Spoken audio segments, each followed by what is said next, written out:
O'Reilly! Check engine light on? Take the guesswork out of your check engine light with O'Reilly Veriscan. It's free and provides a report with solutions based on over 650 million vehicle scans verified by ASE certified master technicians. And if you need help, we can recommend a shop for you. Ask for O'Reilly Veriscan today. O'Reilly Auto Parts. This podcast is brought to you by patreon.com/Talking Simpsons. Head there to check out exclusive podcasts like Talking Futurama, Talk King of the Hill, the What a Cartoon Movie podcast, and tons more. Cartoons from present in the past. Every week will be an animated bash. What a cartoon! What a cartoon! Maybe a short but mostly shows. We'll talk, we'll analyze, exploring as we go. What a cartoon! What a cartoon! What a cartoon! What a cartoon! Hello everybody and welcome to What a Cartoon, the podcast that comes with a pickle in the shape of Muncie, Indiana. I'm one of your hosts, the Top 40 radio DJ, Bob Mackey, and this is an audio exploration of every cartoon ever who is here with me today. Hey, it's Henry Gilbert, and I hope you brought lots of spaghetti, Bob. I did, because this month we're talking about Garfield and Friends. Want to hear it? If you don't, we don't have much of an episode here. Yes, we're taking our fourth trip to the Garfield mines because we have not, to date, looked at Garfield and Friends, the very successful 7-season Garfield program. Yeah, it's when you really look back on it, it's actually kind of a microcosm of Garfield in general because Garfield doesn't feel that huge now. But if you look back 30, 40 years ago, Garfield was one of the biggest things in the world. Everybody loved him, and that led to this being one of the most successful Saturday morning cartoon shows of its time, even though it is now like hard to find and watch properly even. Yeah, I was thinking about the rise and fall of Garfield, the end of his reign, because I think it was last summer we did the Garfield Games episode of Retronauts. We covered all the existing Garfield games, and by 94, 95, it was the fad had ended, and only in the early aughts would Garfield pick up again. But you can sense, like, when this cartoon was over, the games were over, the merch was slowing down. There was about like a 15-year portion of Garfield relevance we all lived through. Yeah, and I mean, he's still around, and who knows, we could be on the verge of a new wave of Garfield popularity. For me as a kid, I watched this so religiously. Like, it was every morning before school, I would watch the syndicated versions of this. It was appointment viewing for me on Saturday mornings. My Saturday mornings, until the Fox Kids showed up in 92, my Saturday mornings were firmly on CBS, mainly with an hour of Muppet Babies, followed by an hour of this, and then an hour, and then a couple other bullshit shows, and then Beakman's World, and that was my CBS Saturday morning. I think I camped out there before Fox Kids. I definitely watched the hell out of the show. This theme is ingrained in my brain. The second theme, right. Just the second I heard it, I knew like what every like little shouted out thing was going to be in the background. And like the music, everything was coming back to me. Yeah, I watched, this was a preschool show, not like I was in preschool, but I watched it before school and also on Saturday mornings. And it was, I guess up front, I'll say, if you haven't watched this in a while, it's smarter than you remember. And I think it got us ready for things like Tiny Toons and Animaniacs. Like, it was much smarter than both the comic strip it came from and also anything else on TV. Yeah. I mean, it was hard to compare with, Tiny Toons budget-wise because the animation was not as good. But I think, too, especially knowing the folks who made it and digging into the history of it, I think this wanted to be a contemporary, for 1988, a contemporary Rocky and Bullwinkle, and that includes like a great cast and an interesting meta-style comedy that I really loved, and also that doesn't need great animation to support it either. Though not like this looks horrible, but it's just not, it's certainly not TMS level animation. No, it is slightly better than everything around it at the time, but not on level of Tiny Toons. And you said great cast. Like, of course, Lorenzo Music as Garfield. We'll talk about the whole cast, I know. Yeah. Lorenzo Music, he is the Garfield. Watching this, I gained a new appreciation for Tom Huge because this is basically the only acting he's ever done. Yes, and yeah. he is John. He is an amazing screamer with Binky the Clown, and I forgot how much I loved Roy the Rooster. He's great at him too. He really is, yeah. Well, and also, you know, I've been calling him Tom Huge all this time from watching interviews with the head writer of the show, Mark Evanier. It is Hughie. It's Hughie. He called him Tom Hughie. I was like, I guess it's Hughie. I don't know either. Yeah. Throw an accent mark on that guy, Hughie. Okay, yeah. Hughie. I've said Hughie the entire time too. You said it before this, so I was already going to correct myself and apologize for all the times I've called him Tom Huge. But yeah, thanks to my research on this one, it is Hughie. That's what he called him. But yeah, it's there were ups and downs with some of the shorts. And I think the show got better as it went on. The more I liked the show, the more inside it got. And it was much less about. It was about Garfield talking to the camera or saying, well, in cartoons you can do this or that, and it's all meta commentary. I wanted to mention this episode is one of my all-time favorites. I did want to mention a few other really good ones. If you're just looking for a sampling of great Garfields out there, the episode DJ John, where John Arbuckle becomes a radio disc jockey and Garfield hates it. There's the US Acres 1 Mystery Guest, which is also a very, very funny parody of a old 50s style game show. There's Mistakes Will Happen, which honestly feels like a parody of how many animation mistakes happen on the show. There's a sequel episode to this episode with the Buddy Bears called Big Bad Buddy Bird, where Roy becomes the Buddy Bird. Also, another great one is Cartoon Cat Conspiracy, where Garfield makes his own cartoon show. And Invasion of the Big Robots, where Garfield basically wakes up in an episode of the Transformers and tries to get out of it. I know there was one where they were making fun of the 80s toyetic cartoons where Garfield is in one of those. Yeah. And it's very well animated, too. It's great. And Garfield then, he ends up in a cute animal cartoon at the end of it, not back home. And then the cute animals disgust him more than the big robots, and he runs off from it. And so many of them were my favorites because they really were just commenting on regular TV shows. They have a joke where Garfield would say, yeah, we're using a bunch of classical music in this episode because we don't have to pay for it. Lines like that I learned so much. And that really is because of the spirit of the head writer and I'd say main brain of the show, Mark Evanier. It really is thanks to him. Yeah, I brought this up on previous Garfield podcasts. There have been previous Garfield podcast people. Yeah. Go back to the previous 3, but his blog, just called News From Me, has been going on since the mid to late 90s, and I was a reader of it back then. I don't follow up with it as much anymore, but every once in a while I'll remember it exists, and then spend hours reading blog posts about Hollywood and his personal experiences in Hollywood. And by the way, Gilbert Gottfried, R.I.P., his podcast still exists, and the Mark Evanier episodes are very, very informative and great. Yes, listen to all the ones. He is a perfect guest for this because Mark Evanier is a hardcore nerd about so many things and knows so much interesting trivia, and he's had such an amazing career that the 7 years of Garfield and Friends he wrote, that's just one part of a crazy, huge career that he has. Mark Evanier is an aspirational figure for nerds like us, because he is a historian of so much stuff, and if he didn't know it and wasn't telling people this, then it wouldn't be known. Multiple times on the show where I want to know about some creator of a TV show or what happened on it, an old cartoon, Mark Evanier probably has a blog about them to say, oh, this is a story of this guy. Sadly, often because they are dead, and he's written an obituary for him. But a lot of these should be put into a book, a lot of these blog posts, because no other information exists anywhere else about them. Yeah, though I guess, online is probably, as long as he can keep that blog up, and you can just search Mark Evanier blog, name or series or something, you'll get some information, which certainly helped me in researching this episode.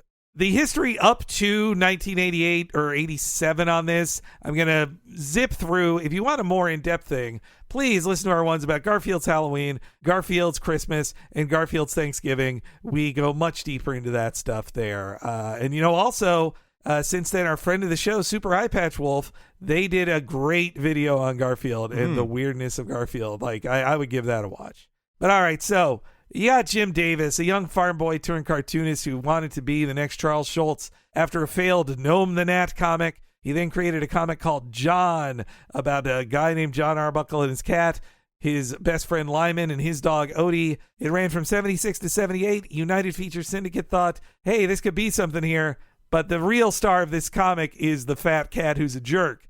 Rename this Garfield. And so Garfield was born in 1978. It was a very quick smash success. By early 1980, Garfield was part of basically what seems like a pilot program for what could be the next cartoon they do, because the Snoopy company, Lee Mendelssohn's animation, they did a special called Fantastic Funnies, where Lonnie Anderson meets a bunch of cartoon characters, Marmaduke and all these other characters. That's a great premise. I want to see Lonnie Anderson meeting things. And they draw her as in the sexy girl outfit from Little Abner, or whatever Little Abner's like sexy friend was. No, Sadie Hawkins? I think you're right. Yeah, okay. I think you're right. Yeah, but so Little Abner fans, don't comment, please. We don't want to know the answer to this. But yeah, 2 years into Garfield's existence, he gets an animated adaptation already, and he's the star of that special. But he was actually voiced by Scott Beach, and I have a rarely heard clip of original Garfield voice.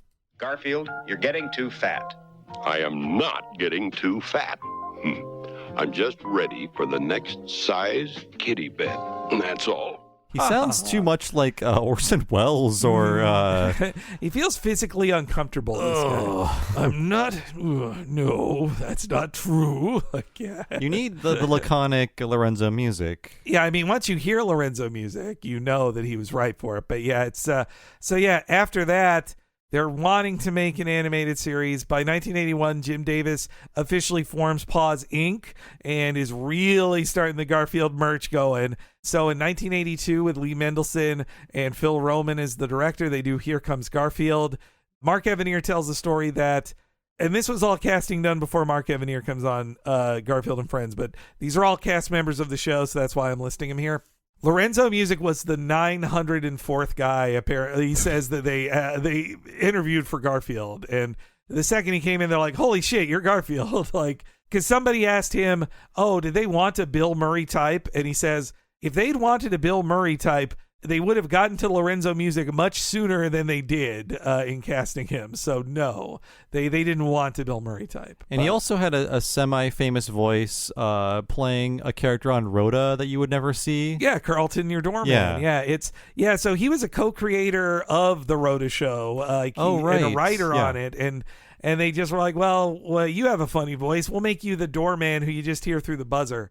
And so as a kid, I watched reruns of Rhoda all the time, only to hear Carlton the doorman. Not for Julie Kavner? Oh, sure. Also to see Julie Kavner. It was like Garfield and Marge together. Wow. What a crossover. So Lorenzo Music, he was cast in that. They loved him. Another guy who tried out for Garfield that Jim Davis did like, but not for Garfield, was the then young voice actor Greg Berger. When working with him, they're like, "Oh, can you do dog voices?" And they loved the dog sounds he liked. And so they cast him as Odie. And at least until a few years ago, it might still be true, Odie has never been anybody but Greg Berger. It's always him doing the sounds. His Odie noises are great, and it's funny that they had Frank Welker, but they're like, "We've heard your dog, Frank. It's very good. We're going to go with Greg, though." I love that it's a different dog. Every dog sounds like Frank Welker in any cartoon, so to have the whimpering be a different guy, I think really helps it. Yeah, and Greg Berger plays both Orson on U.S. Acres and Cornfed on Duckman. That's right. Yes, yeah, and Grimlock, the Dinobot. Well, from he's not a pig. Yes, yeah. Come on. If you go to Greg Berger's table at a convention, like I have once, it's a picture of Orson, Odie, Cornfed, and Grimlock. Those are the four pictures he's on there. I would get like Cornfed on my voicemail. I bet he'd do it. Boy, got to move probably fast. The easiest voice for him to do too. Yeah, I would bet so. Yeah, that Joe Friday kind of voice sounds pretty simple. So also on those specials with that casting, Jim Davis had strong creative hand in it. People might think he just cashes the check and lets whoever do it, but actually he is the credited writer on all of those specials. He wanted to write them. He had a big call on who he cast and stuff. For instance, two Indiana actors he really liked, Tom Hughey, as I've learned, and Julia Payne. He's like, no, these people are great. They're going to be Liz is Julia Payne, and I know exactly who should be Binky and John Arbuckle, Tom Hughie. Though Hughie was not Arbuckle in the first special, but all the ones after he was. Well, he was modeling himself after Schultz, of course, and Schultz was very hands-on with the specials he made. Despite over-merchandising Peanuts to hell and back, he was the writer of the Peanut specials. He was just super hands-on with all of that stuff. It was very important for Davis to be that hands-on, too, and including, too, there was... he talked about the composer as well, but the singer of a lot of the original Garfield music, Desiree Goyette, who was also a composer, dancer, the choreographer for Garfield's dance at the start of Here Comes Garfield. When you brought that up, I just thought, I think maybe you retweeted it yesterday. I did, yes, the live action reference of her like dancing around a fake cat bed in live action. And the cuts between her choreography and Garfield's dancing, that was amazing. We're just going to draw a fat cat over you. Is that okay? And that's also, Davis liked Desiree Goyette so much that's why that's the voice of Nermal. Nermal is a male cat, but Desiree Goyette, a woman, voices Nermal. It confused us all as children. Really did, yeah. So by 1986, Garfield was such a huge deal for CBS. They'd have an annual special for like 4 years now. In 86, they would give him 2 specials. But what CBS really wanted was a Saturday morning show. Muppet Babies had just gotten big, and they wanted more. But the thing with Davis was... he wrote all the specials, but he knew he couldn't write 13 episodes of a TV show every year. But he still wanted that kind of creative control, and he didn't trust other writers with it. So it seemed like, they'll never get to do a TV show, right? All right, so then enter Mark Evanier. We love him. He knows everything. He's a fount of trivia knowledge about niche comedy history, comic book history, animation history, you name it, he knows it. I didn't know this stat about him until recently. He is the only person, and that's still true to this very year, the only person who has been to every San Diego Comic-Con. Wow. San Diego Comic-Con started in 1970, and he has been at every single one. The only person who can say that. Interesting. Wow. And he was born in 1952, which puts him in the sweet spot of TV comedy coming into its own, plus the start of the Silver Age comic boom for Marvel and DC, not to mention all the funny animal comics by Carl Barks and others. He grew up in L.A. as well. His parents weren't in the industry. His dad was actually like an IRS guy who hated his job. And he was in nerd paradise because he could visit all these TV shows live. It gave him a real boost in the industry too. Like he got his start, I believe, professionally writing at 17. And he started like an early comic book club where he got to meet in person guys who he would work with for decades after, Jack Kirby and Sergio Aragonés among them. Like that living legend, Sergio Aragonés, he still works with him all the time on Gru Comics. Yeah, I was looking at his IMDb, and I am in love with all of the 70s trash he worked on. Yes, especially he was a writer on Pink Lady and Jeff. Yep, yeah. And my thoughts are, get Jeff out of there. Yeah, just they worry that Pink Lady would be too scary to Americans. And he also, his relationship and working relationship with Jack Kirby, he is a true expert on Kirby in his life. I don't think there's a more definitive biography on Jack Kirby than Evanier's 2008 book, King of Comics. And also, Mark Evanier, just like our amazing artist pal, Nina Matsumoto, an Eisner winner as well. Yeah, he got his start in comics writing a bunch of like adaptations of Hanna-Barbera cartoon shows as comics, which also got him writing in cartoons like Scooby-Doo. And yes, also on crap like Pink Lady and Jeff, and also the Bay City Rollers variety show too, and Welcome Back, Kotter. But really, I think he just did that to meet all of the stars he grew up with and just ask them nerdy questions, which he tells so many stories. By the 80s, he was a very dependable writer for Saturday Morning, though also he was an opinionated writer who said he pretty much quit. He worked a bunch at Hanna-Barbera, then got sick of all the bullshit. He worked at Ruby Spears, got sick of the bullshit. Worked at Marvel Productions, got sick of the bullshit. Like, we covered his work on, say, Thundar the Barbarian and D&D. He tells this funny story about specifically with Joe Barbera, he felt that Joe Barbera was not treating their properties with enough respect. And he said, well, one of us has their name on the building and it's not me, so I don't think I'm going to convince Joe Barbera to change how he treats Yogi Bear. Yeah, he was one of those guys who did not like stick around one place for very long. Though, I mean, especially with the kind of shit getting put out in the 80s by Hanna-Barbera, why would you stick around to work on that if you had any sense of taste? And also he didn't have kids to feed too, so I think that's also why he's like, oh, I can just quit this place. And yeah, like Bob said, listen to his Gilbert Gottfried podcast appearances. He has so many amazing stories. But so in 1987, he says he pretty much was done working everywhere. Like no place kind of wanted to hire him because he had pissed off the bosses at too many of them. But by early 1987, CBS thought that they were going to make a Michael Jackson cartoon. Oh, no. Michael Jackson's business partners apparently pressured him into making a cartoon series in the mid-'80s.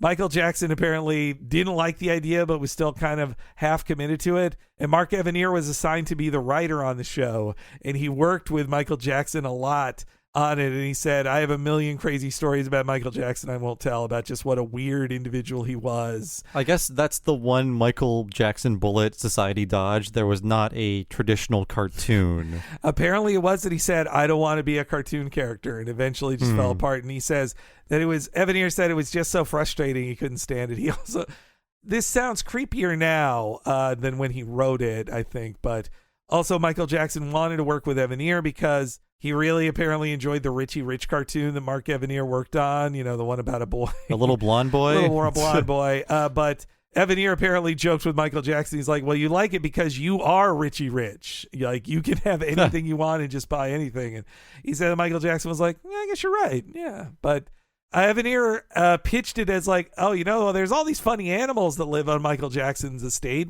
What if we did that? It's going to be, Michael Jackson and his animal pals. But eventually, it just all fell apart, and Evanier's like, I'm not making this, and he quits it. And he was given a big upfront salary by CBS to work on that, and he said he was going to negotiate with them of like, can I give you back some of that? I don't want to work on this.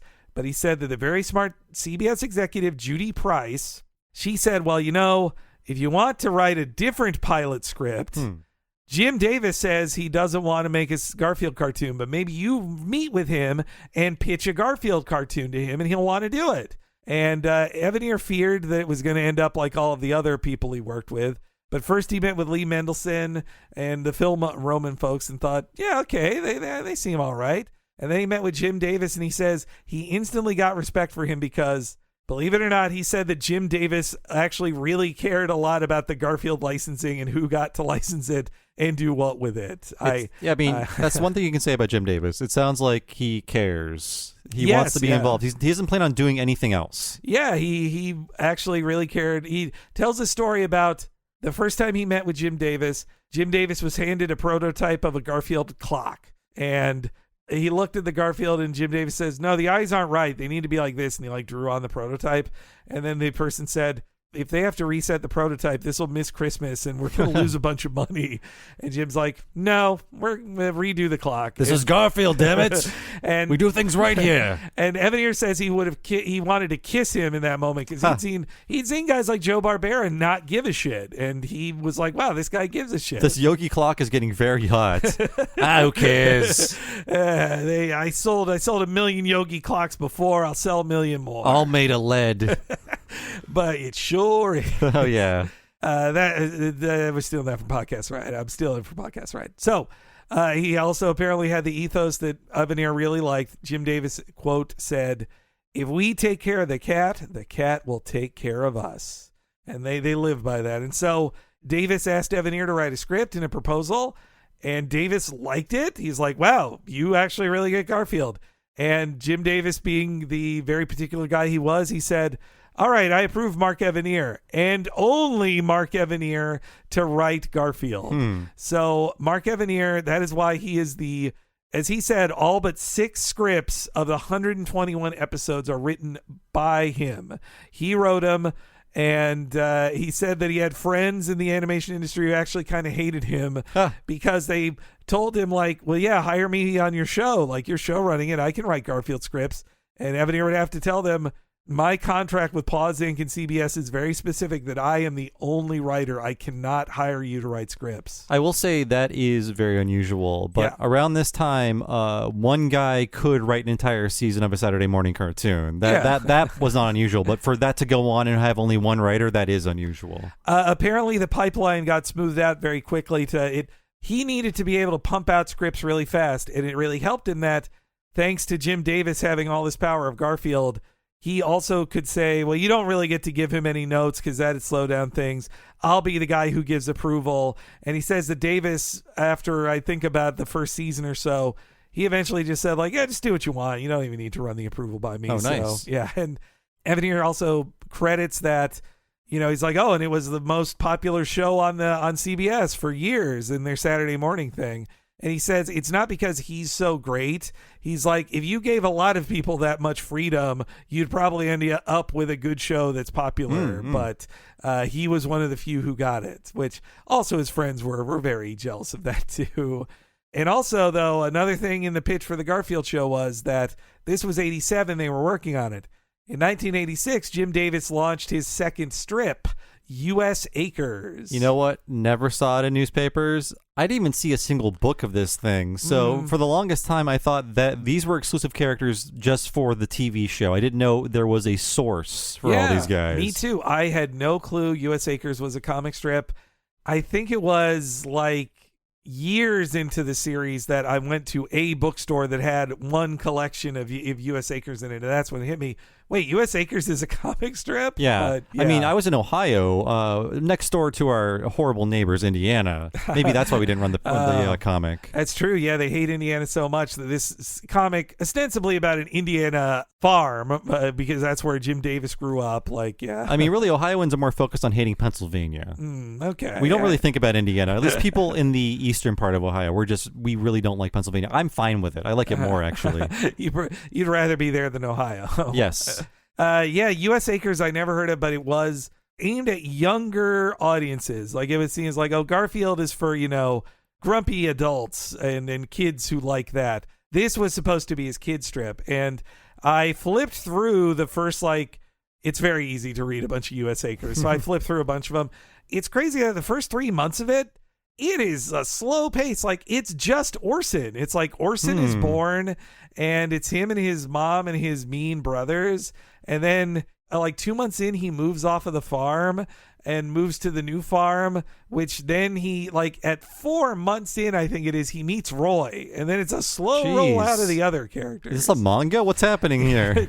I don't know what he was wanting to do with it. And then by the end of the first year, that's when all the characters we know from U.S. Acres joined. As well as, there's a dog named Cody and a cat named Blue who never appeared in the show. But that's too many characters. Yeah.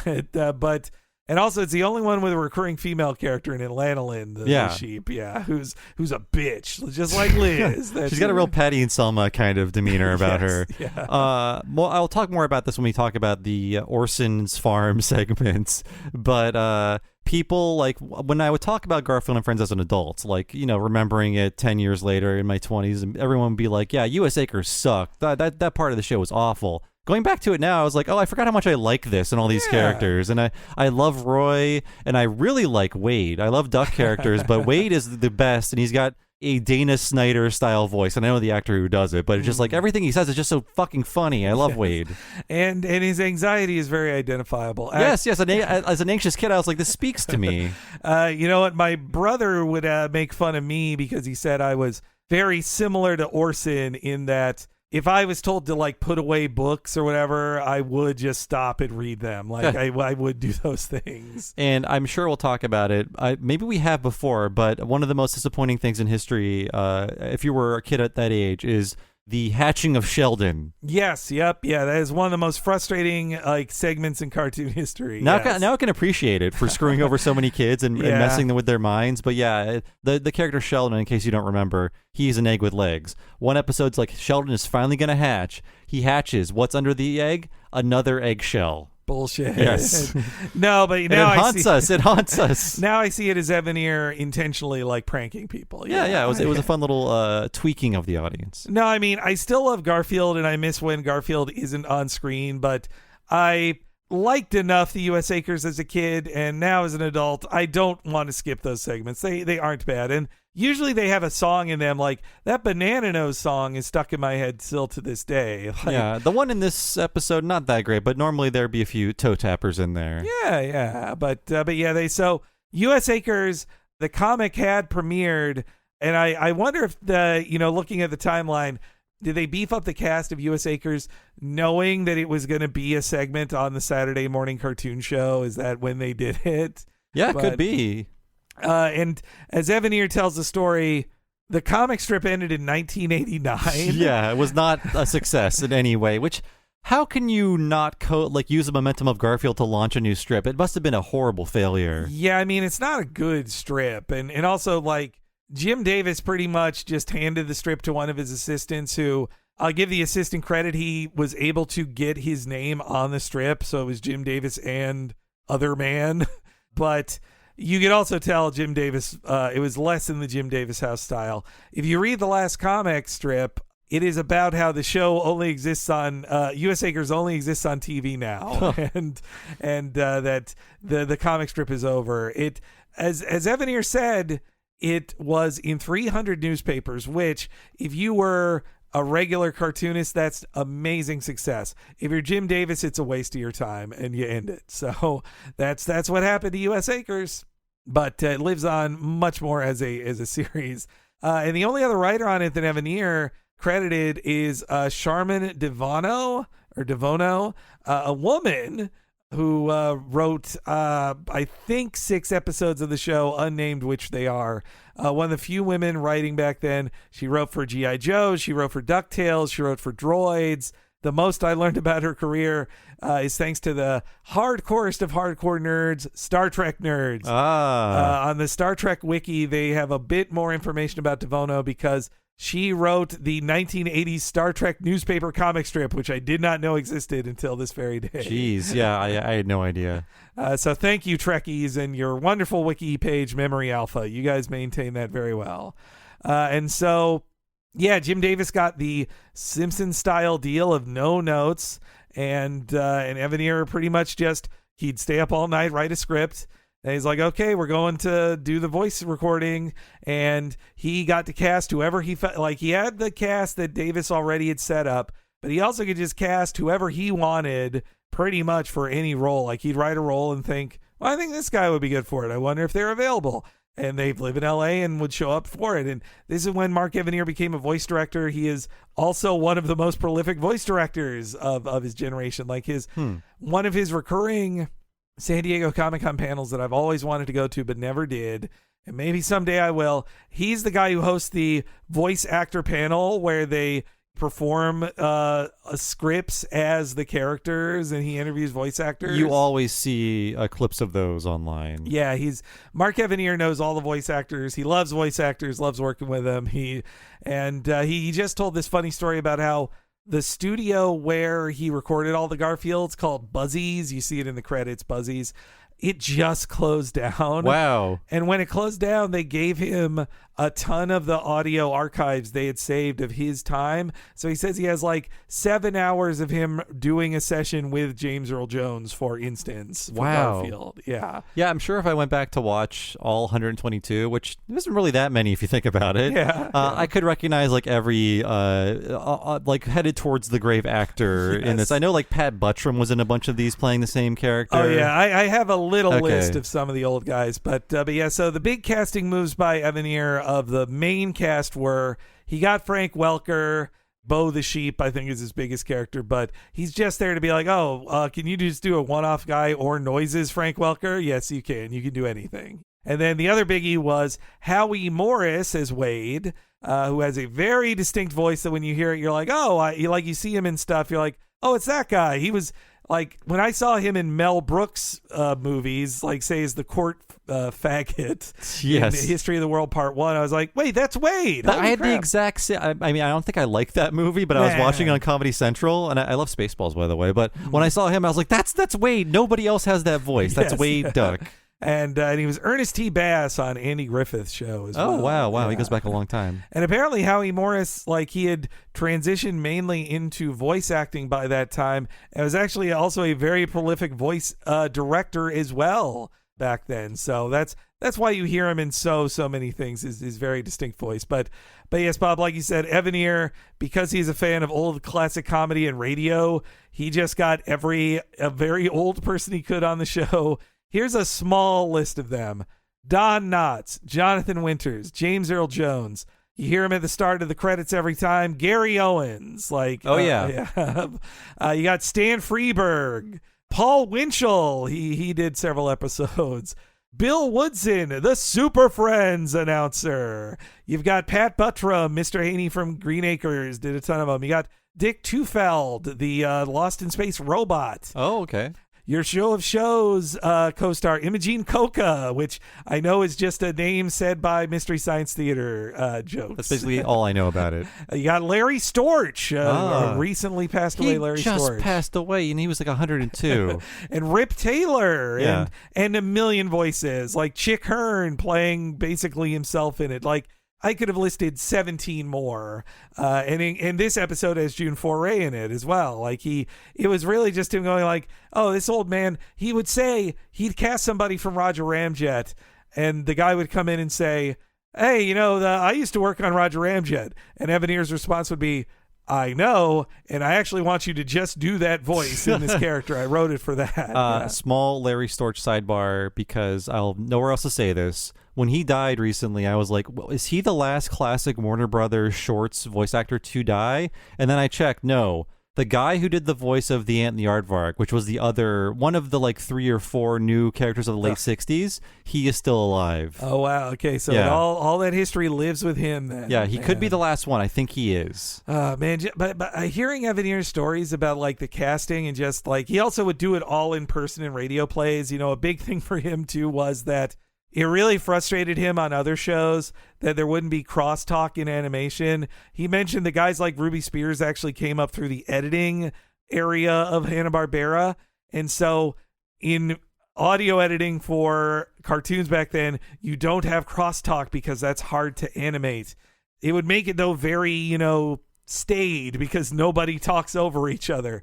That's what Evanier wanted to get away from that. Like, and he would do as much as he could. It would all be in-person recordings, and sometimes he'd have some weird old guy, because he got to fly to New York with all of the regular cast, and he'd get to have old New York radio personalities instead of old LA radio personalities. But yeah, it sounded like it was just a playground for Evanier he got to write whatever he pretty much felt like. Then he would get to indulge and cast every old voice he ever heard growing up as a kid. Sounds like a good 7 years to have. It sounds pretty amazing, yeah. And then on top of that, somehow it's the most successful cartoon for many years on CBS. So I will say, though, one thing that Evanier, as my main source of history on this, doesn't mention very much are any of the artists who worked on the show. Yeah. It definitely seems like it was writer first and not artist as far as Evanier. I mean, Evanier greatly appreciates the artists who work on cartoons. I'm not saying he overlooks them, and he, like, just hear how much he loves Sergio Aragones or Jack Kirby, he cares about artists. But I'm just saying, I didn't find many stories where he said, and then the storyboarder did this great job with it. Like, I just couldn't find them. But there's a lot of names we know that worked on this show. O.G. Simpson's character designer Phil Ortiz, he was worked on it.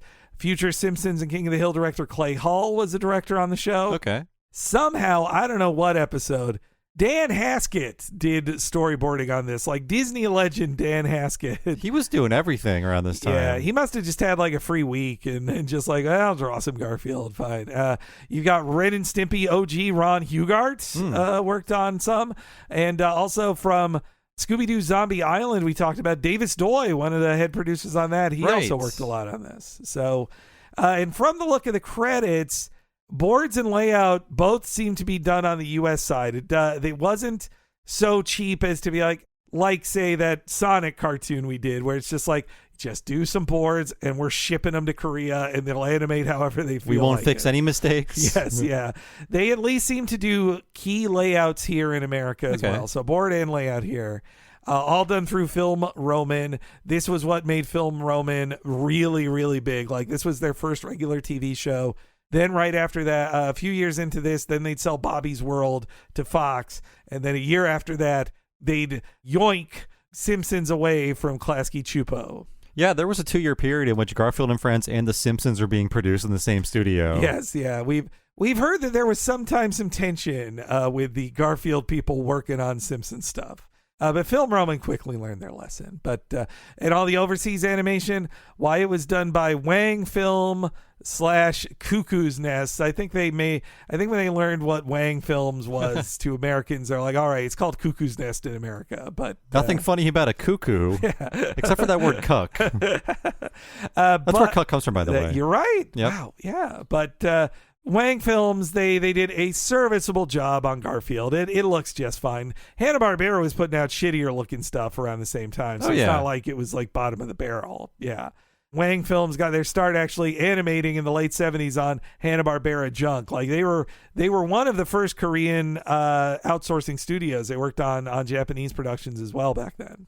So Garfield and Friends debuts Saturday morning, fall of 1988, and this is when Saturday mornings are on the up. You know, they're moving on up. You know, Smurfs had ruled so much of the 80s, but now, you know, Disney has started their shows, like DuckTales has premiered. Mm-hmm. Warner is starting to get involved, though Tiny Toons comes later. But this premiered alongside, to just show you where Saturday morning was at. It premiered the same year as Pup Named Scooby-Doo, Alf Tales, which is the second season of the Alf show, and the new Beanie and Cecil, which had a bunch of Ren and Stimpy guys on it. It had like 6 episodes. Yes, yeah. Man, that John Kay had problem putting that out. Yeah. Like, I guess that won't be a problem that won't be later. A recurring issue in his entire creative career. Yeah, I think I was 6, so this is really the first year I remember a lineup. Mm-hmm. Yeah, and yeah. like remembering like where to go for certain shows. I was definitely a viewer of this and Pup Named Scooby-Doo. And I forget what else was happening in '88. Were you watching? Well, Alf Tales, I was definitely Alf Tales, watching. yes. Yeah, and that was like an Alf, like contemporary Melmac Alf, and like Alf Fairy Tales or whatever. Yeah. And also the second season of Mighty Mouse was this year as well. And, definitely watching that.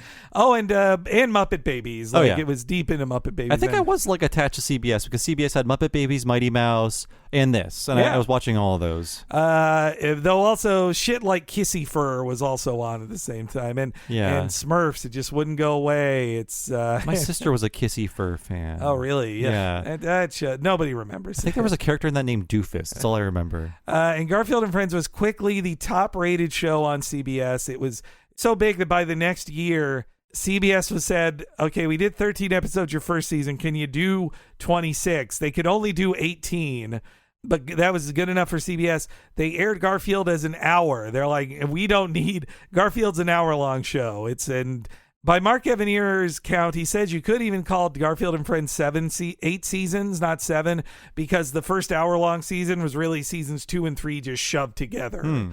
CBS was doing great with Garfield. It was only when, by 92, Fox Kids showed up, and, that's when Batman and X-Men showed up, and it started taking a little away from Garfield, Garfield was starting to get long in the tooth, but Garfield was so huge that Mark Evanier was hired to be the head writer of another Film Roman comic strip adaptation, the Grimmy Show. Oh, right. Mother Goose and Grimm. I'm surprised. I mean, this is true of every comic strip. I'm like, oh, that still exists, right? Yeah, it's unbelievable. I did like that cartoon. I think there was like one season of it. Yeah, I barely got to watch it, but I remembered liking it too. They very quickly got to 65 episodes for syndication, and so it was also a huge hit in syndication, and every morning before school, watch my Garfields, and then it's Saturday, brand new Garfield, or maybe 2 brand new Garfields even. One Grimm memory. I think is it called Mother Goose and Grimm? Grimm is like a little dog. I believe, that's the name of the strip, and the show was called that first, and then by the end of the season, one season, it was called Grimmy. I remember my one memory of this franchise. Of course, I watched the Saturday morning cartoon. I remember being a very little kid and in like a Spencer's or like Sears or whatever, and they had Grimm merchandise. And one was of the little yellow dog peeing, and it said potty animal. Potty. And as a little kid, I was like, can you do that on a shirt? Do that? Wow. Is that allowed? Man, so they were selling official Pissing Calvin stuff, basically. Yes. Grim or whatever the hell this dog's name was. Grimmy, first Pissing Calvin. Wow, you can see how insane it is that Bill Watterson didn't sell out. Like there was millions on the table with this stuff. Oh my God, I found the potty animal. It's not just a shirt. It's like a little figurine. It's a keychain. Oh this my was God. Grimmy's thing. Wow, man. Pissing on objects. Man, that's sad that he couldn't hit mainstream with that piss like the fake Calvins did. He couldn't hit mainstream with his piss. But man, on eBay, I wonder how much those are going for. I should. That'll be your next birthday present. As soon as I move, that's gonna be like the first thing you see when you walk in is the Grimmy statuettes. $19.99. Okay, I'm ordering this now. But yeah, Film Roman just kept growing and growing all through the time with Garfield. They got Bobby's World, and then they'd get so big they'd do Simpsons, The Critic, King of the Hill, Mission Hill. They headed up all those. They also did the Beavis and Butthead 2011 version too. Like I think Film Roman's on hard times now. I don't think they. Yeah, Simpsons left their stable a while ago. Yeah, I'm not sure what they're doing because the new Beavis and Butthead also they went with Titmouse, not Film Roman. So it was Simpsons like the Stars Animation Company or something. Oh, or right. What is it Film called? Roman got bought by Stars. Yeah. I think I believe Simpsons is now with the same people who do the Bob's Burgers stuff. But yeah, so Garfield was doing great. But by the fall of 1994, it got up to 121 episodes, which is basically double the length of a regular successful strip show. And it came to an end. I think, Saturday mornings by 94, every network was trying to spend less on him anyway. And on top of that, Garfield wasn't the hot shit anymore. This was the same year that Power Rangers debuted. I had read rumors that they'd also wanted to cut the budget and that Davis and Evanier were like, nah. We don't want to do this cheaper. We'll just give it up. But that was the same year though that it then just moved over to Nickelodeon. It was on Nickelodeon in reruns for a million years there. So if you didn't watch it on regular cable in America, or if you didn't watch it on network in America, you probably saw it on Nickelodeon. I think Nickelodeon is where I absorbed even more of these reruns. Because usually they might do like a marathon or like a block of like 2 hours or 3 hours of it. And so Evanier, though, would stay very close to Garfield through his long career. He worked a ton with Jim Davis. After Garfield had a new burst of popularity thanks to the live-action Garfield movies with Bill Murray's voice, they would get a new Garfield show in 2008 that was CGI. I never felt like watching it ever, but now I know that Mark Evanier was the head writer and he got a lot of the same voices for it. Then maybe I'll check out an episode here or there. On the Garfield show, Evanier prided himself of getting one of Stan Freberg's last acting gigs. So he could officially say Stan Freberg acted in 50 years worth of cartoons from 1949 to 2009 or something, like 70 years. Yeah. Well, I mean, we said it before. For me, nothing can replace Lorenzo music. Nope. And Frank Welker tries. I feel like they should have cast somebody else in Frank Welker. It's distracting to hear him. And it should be Mike Stolkasa or whatever from Red Letter Media. Yeah. My wife pointed that out, by the way. I had said on a previous podcast for Smiling Friends that I had heard somebody say it should be Mike from Red Letter Media.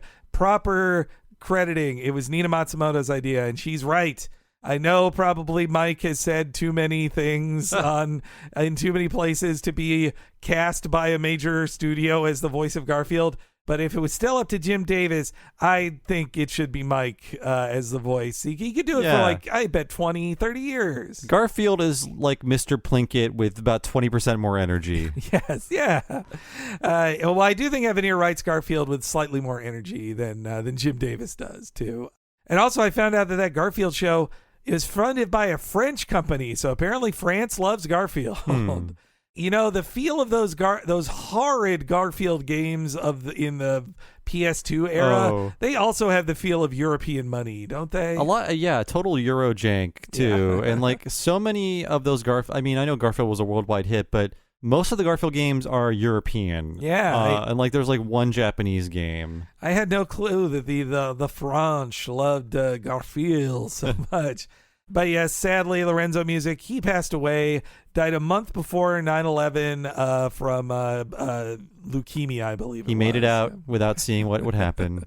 Garfield and Friends has stayed around in many forms worldwide. It got regular good DVD releases in the aughts, as well as you can see it on, even to this day, on Tubi and Pluto and all that. But please, I implore you, don't do that, because there's a villain to this story at the end here. Ooh. And the villain of that story is the company called 9 Story Media, because they got the rights to Garfield and Friends and some other Garfield properties in the late 2010s. Like, I think they put out the DVDs in 2018. They said, this needs to be cropped. This needs to be upscaled to HD. And we need to reanimate the opening with shitty flash animation to make it look good in HD. And it's horrible. Horrible. Jokes are ruined by it. Yeah, it's terrible. You can't fool people. No, it's awful. 9 Story Media clearly had the thought of, kids aren't going to watch this Garfield thing if it's square with black on the sides. We have to upscale this thing. It's shit. I hate it so much. I watched the episode we're doing here on the Tubi app to see how it looked in HD. Awful, awful, awful, awful. It ruins jokes. Like, 9 Story Media got the rights to this and ruined it. Now, fortunately, there is the official Garfield and Friends YouTube page that actually has it in the right SD style for some episodes. And also, archive.org currently has SD rips from the DVDs of the original versions of it. So you can watch it not entirely ruined, but I fear that Garfield and Friends is going to look like shit in most mainstream areas that it's kept in. Thanks to those bastards at 9 Story Media. I've never heard of them. No, I think they own that. Their biggest thing is that, like, that Tiger Kid show that all the kids love today. The spinoff from Mr. Rogers' Neighborhood, the Tiger Kid show. This is I'm not putting any of this together. All right, let me look this up real quick. Yeah, so 9 Story Media Group, based in Toronto. They also have the rights to, or did have the rights to, Barney and Friends as well. They got that, and they acquired the Blues Clues production company. Like, man, they bought all this crap. Where are they getting this money from? This is crazy. Daniel Tiger's Neighborhood. That's the name of it. Oh, Daniel the Tiger from Mr. Rogers. He lives on? Yeah, it says Daniel Tiger's Neighborhood. Look it up. It's a CG animated thing starring Daniel the Tiger, but they all just walk around. They're not puppets. Okay. And, so it's from parent friends I had 5 years ago, they said that's all their kids wanted to watch was Daniel Tiger.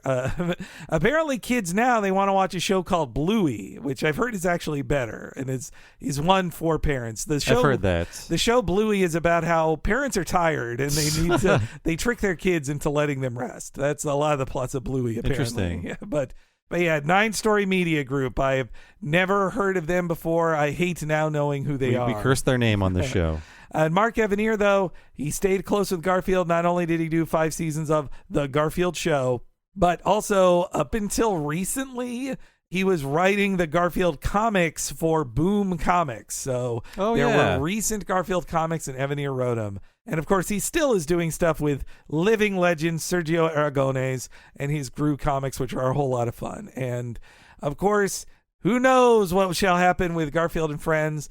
An annoying thing about Garfield.com is it now redirects to the Nickelodeon website for it, so you can't even look at Garfield archives or any of the weird old stuff that used to be on there. It just goes to the Nickelodeon page for Garfield, and clearly Viacom is winding up to do stuff with Garfield because he's in the Nickelodeon Brawler game. That's right. Which it was pretty fun to play as Garfield. I won't lie. It's the best Garfield game to date. And, of course, in early 2024... there's the Chris Pratt Garfield film from Sony that's coming. Oh, I forgot about this. Yes. So I would guess once Pratt's Garfield hits the theaters, that's when the big rollout of Garfield content will be. So we're about 18 months away from that right now. And who knows if that'll mean that the Garfield and Friends back catalog, I fear that even if it is made more available on things other than Pluto and Tubi, that it will still be in these shitty ass HD rips of it. I hate to say that, but oh well, let's cross our fingers And at the very least, go to archive.org and download all those DVD rips of the real versions of these episodes. Because technically it's lost media. Yeah, it's lost media, but yes. So that's the history of Garfield and Friends up to now. Why don't we take a quick break, and when we come back, we're going to hear about Binky gets canceled again and some other stuff.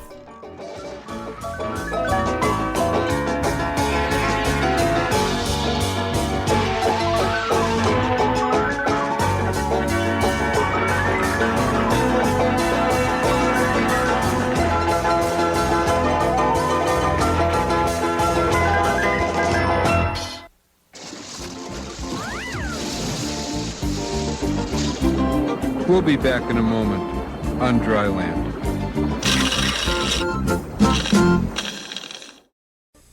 Saturday morning, get ready for a serious chowdown with me. Garfield? America's favorite fat cat. All new Garfield Saturday on CBS Kid TV. What's so funny? New Garfield Fat Cat Funnies. They're hysterical. Fruit snack rolls with different Garfield comics printed right on them. I'm such a card. Fat Cat Funnies. They're good and funny.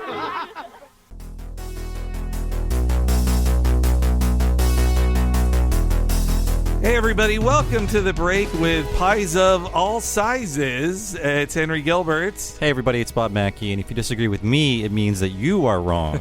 And we thank you all for listening to this week's What a Cartoon podcast, where we talk about Garfield and Friends, a real treat for both of us to remember, a show we watched a ton as children and hadn't returned back to in too long. And so hope you guys are also enjoying it. And if you do, know that me and Bob can only indulge like Garfield in our many podcasts. We can only do this thanks to listeners like you who subscribe at patreon.com/TalkingSimpsons. That's right, if you go to patreon.com/TalkingSimpsons and sign up at the $5 level, you can access everything we've done so far on the Patreon behind that paywall for the past 5+ years. That includes all of our limited miniseries, including covering things like Mission Hill, The Critic, and Batman the Animated Series. You also get all existing episodes of Talk King of the Hill and Talking Futurama, as well as regular monthly access to new monthly episodes of those series. It's all happening behind the $5 paywall, only at patreon.com/Talking Simpsons, and there is a $10 level as well. When you sign up for that, you get access to all of the $5 stuff naturally, but you can also access one mega-long podcast once a month, only for patrons of that level or higher. And what is that, Henry? Bob is talking about the What a Cartoon movie podcast,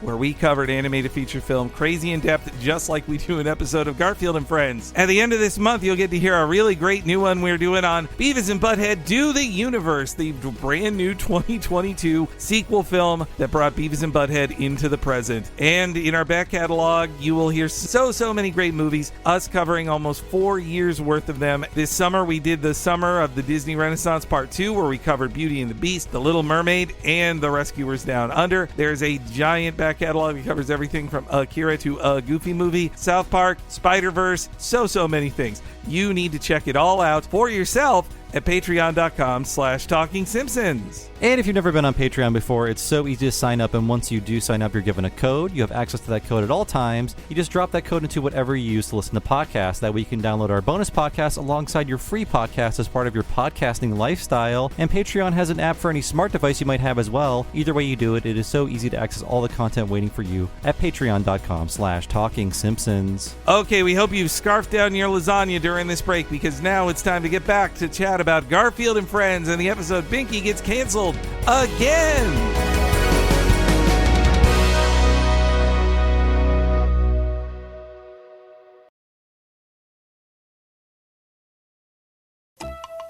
Greetings, Garfield here. To tell you all about my great show on Cartoon Network, I've hired myself a spokesman, Odie. He's gonna tell you how funny Garfield and Friends is. And that it's on Cartoon Network every weeknight.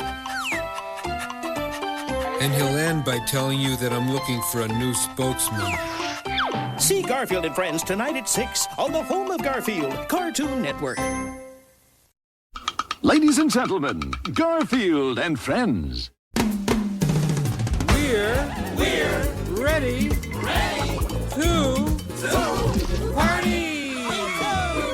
to party. We're ready. I hope you bring lots of spaghetti. I'm scared. Come on in, come to the place where fun never ends.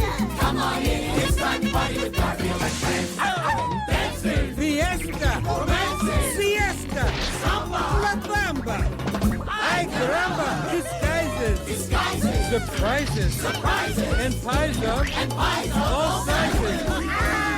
Come on in, come to the place where fun never ends. Come on in, it's time to party with Garfield and friends. Come on in, it's time to party with Garfield and friends. Garfield and friends. Today's show is brought to you by the letter K and the number 9.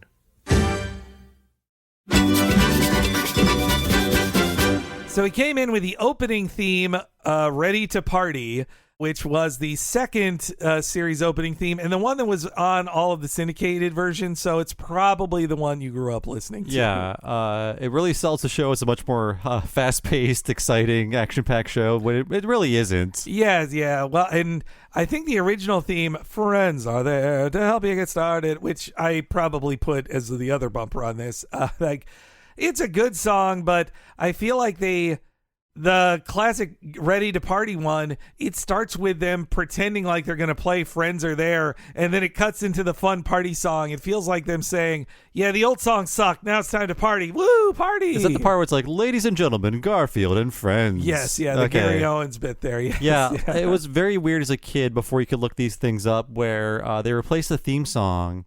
And then you're like, wait, wasn't there another theme song? And then you hear it as like, you hear them quoting it as background music. Yes, and you're like, wait a minute, there was another theme song, but you think you're going crazy. And then when the internet comes along, you can look it up and be like, oh, there was. Okay. Yeah, it was magical that time. That this is what it was like to be an elder millennial, to go from no internet to having internet. Now you can just look it up and know exactly, like, oh, here's all the air dates for all the different versions of an opening theme. I mean, the second theme is more entertaining and more action-packed and fun. The first theme I like because Garfield hates these new characters. Yes, yeah. He's like, hey, they're stealing spotlight from me, Garfield. There was a line like, they're even there when they don't, for a shot in the dark or walk in the park. No, wait. I have the line in front of me. Okay. Actually, in my head. Because Garfield is like singing a lyric to counteract the lyric being sung at him. Because the lyrics go, friends are there when you need them. And then Garfield goes, they're even there when you don't. Oh, yes. Yeah. Yeah. Like, and then friends are there. I don't care, but friends will care for you. Yeah. It's a fun song, and it actually has original animation, not just a clip package. So I also give it a plus for that. There's a clip of every like pie in the face in this opening. You know, as a kid, I wish I'd have had what they have now, which is a Wikipedia page that lists in order, sourcing every clip from the opening. Because as a kid, I thought like, oh, I know what that one's from, and I know what that one's from, but where's that one from? Which app, I kind of made it, you watch the opening that many times, and you couldn't hit skip introduction back then.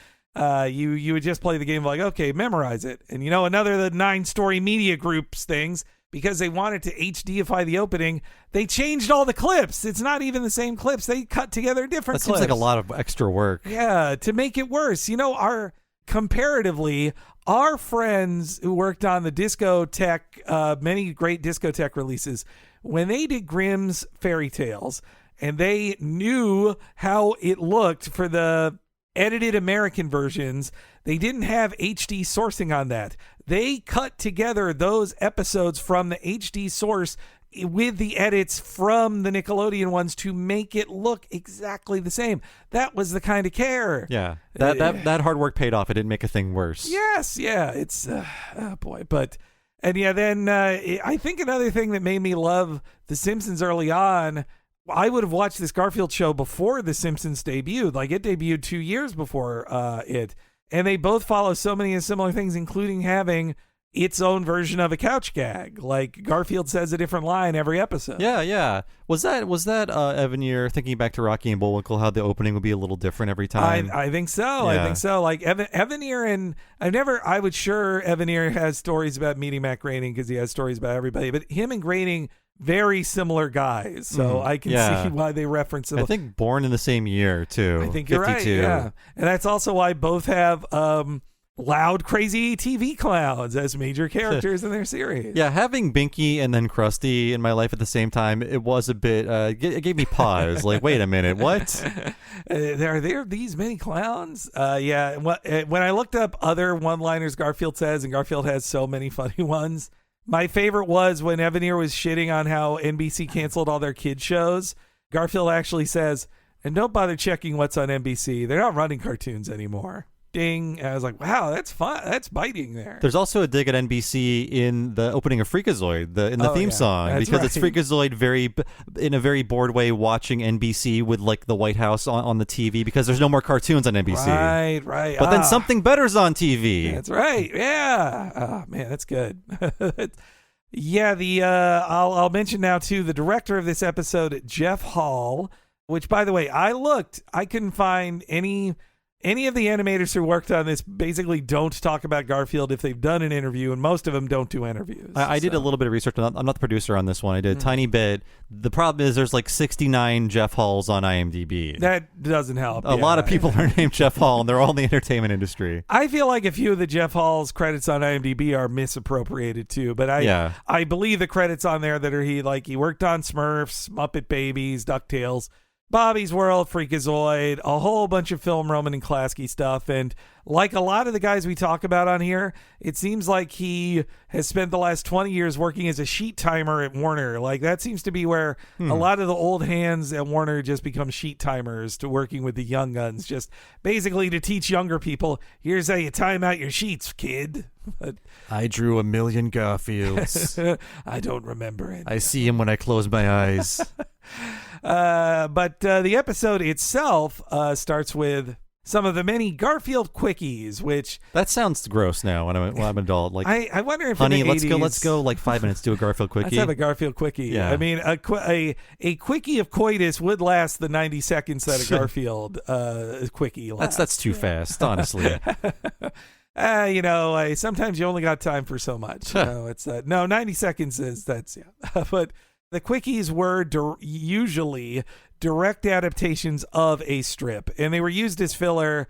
I don't know this for a fact, but I would wonder if some of them were just put in there for like knowing it would be syndicated later and that they could be clipped out to add another ad. That's what when I would watch these, I'd be excited if I had already read the strip or like had it in a book or something. Though when I see them in animation now, I think, boy, the pacing of these, it doesn't work as well as off the strip page. They remind me of like the Tracy Ullman episodes of The Simpsons, where it's Matt Groening writing a 4-panel comic and then trying to animate it, but it's just very slow paced. That's why a character just will stand there for like 3 beats and then say, "No, that's not it. That's that."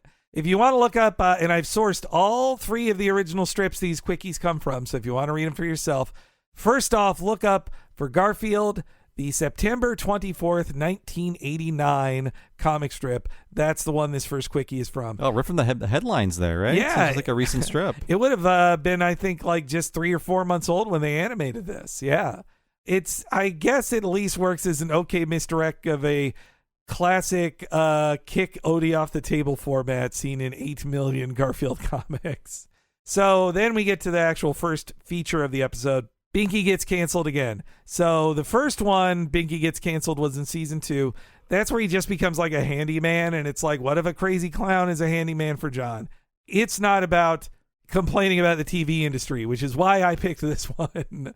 Evanier says that this episode also effectively wrote Binky out of the show. Like he only, if you look at his wiki page, basically only rare cameo appearances after this. Not a lot of appearances. I didn't have a lot of the Garfield books growing up. I think I just had one and maybe like would read the rest at like libraries or whatever. But the one I had one of the few like Garfield arcs in it. Right. Where like multi-day story in which Garfield joins the circus. Mm-hmm. And Binky was a character. And I just assumed Binky was created for the show. But he did exist in the strips. Yeah, I tracked this down. It was...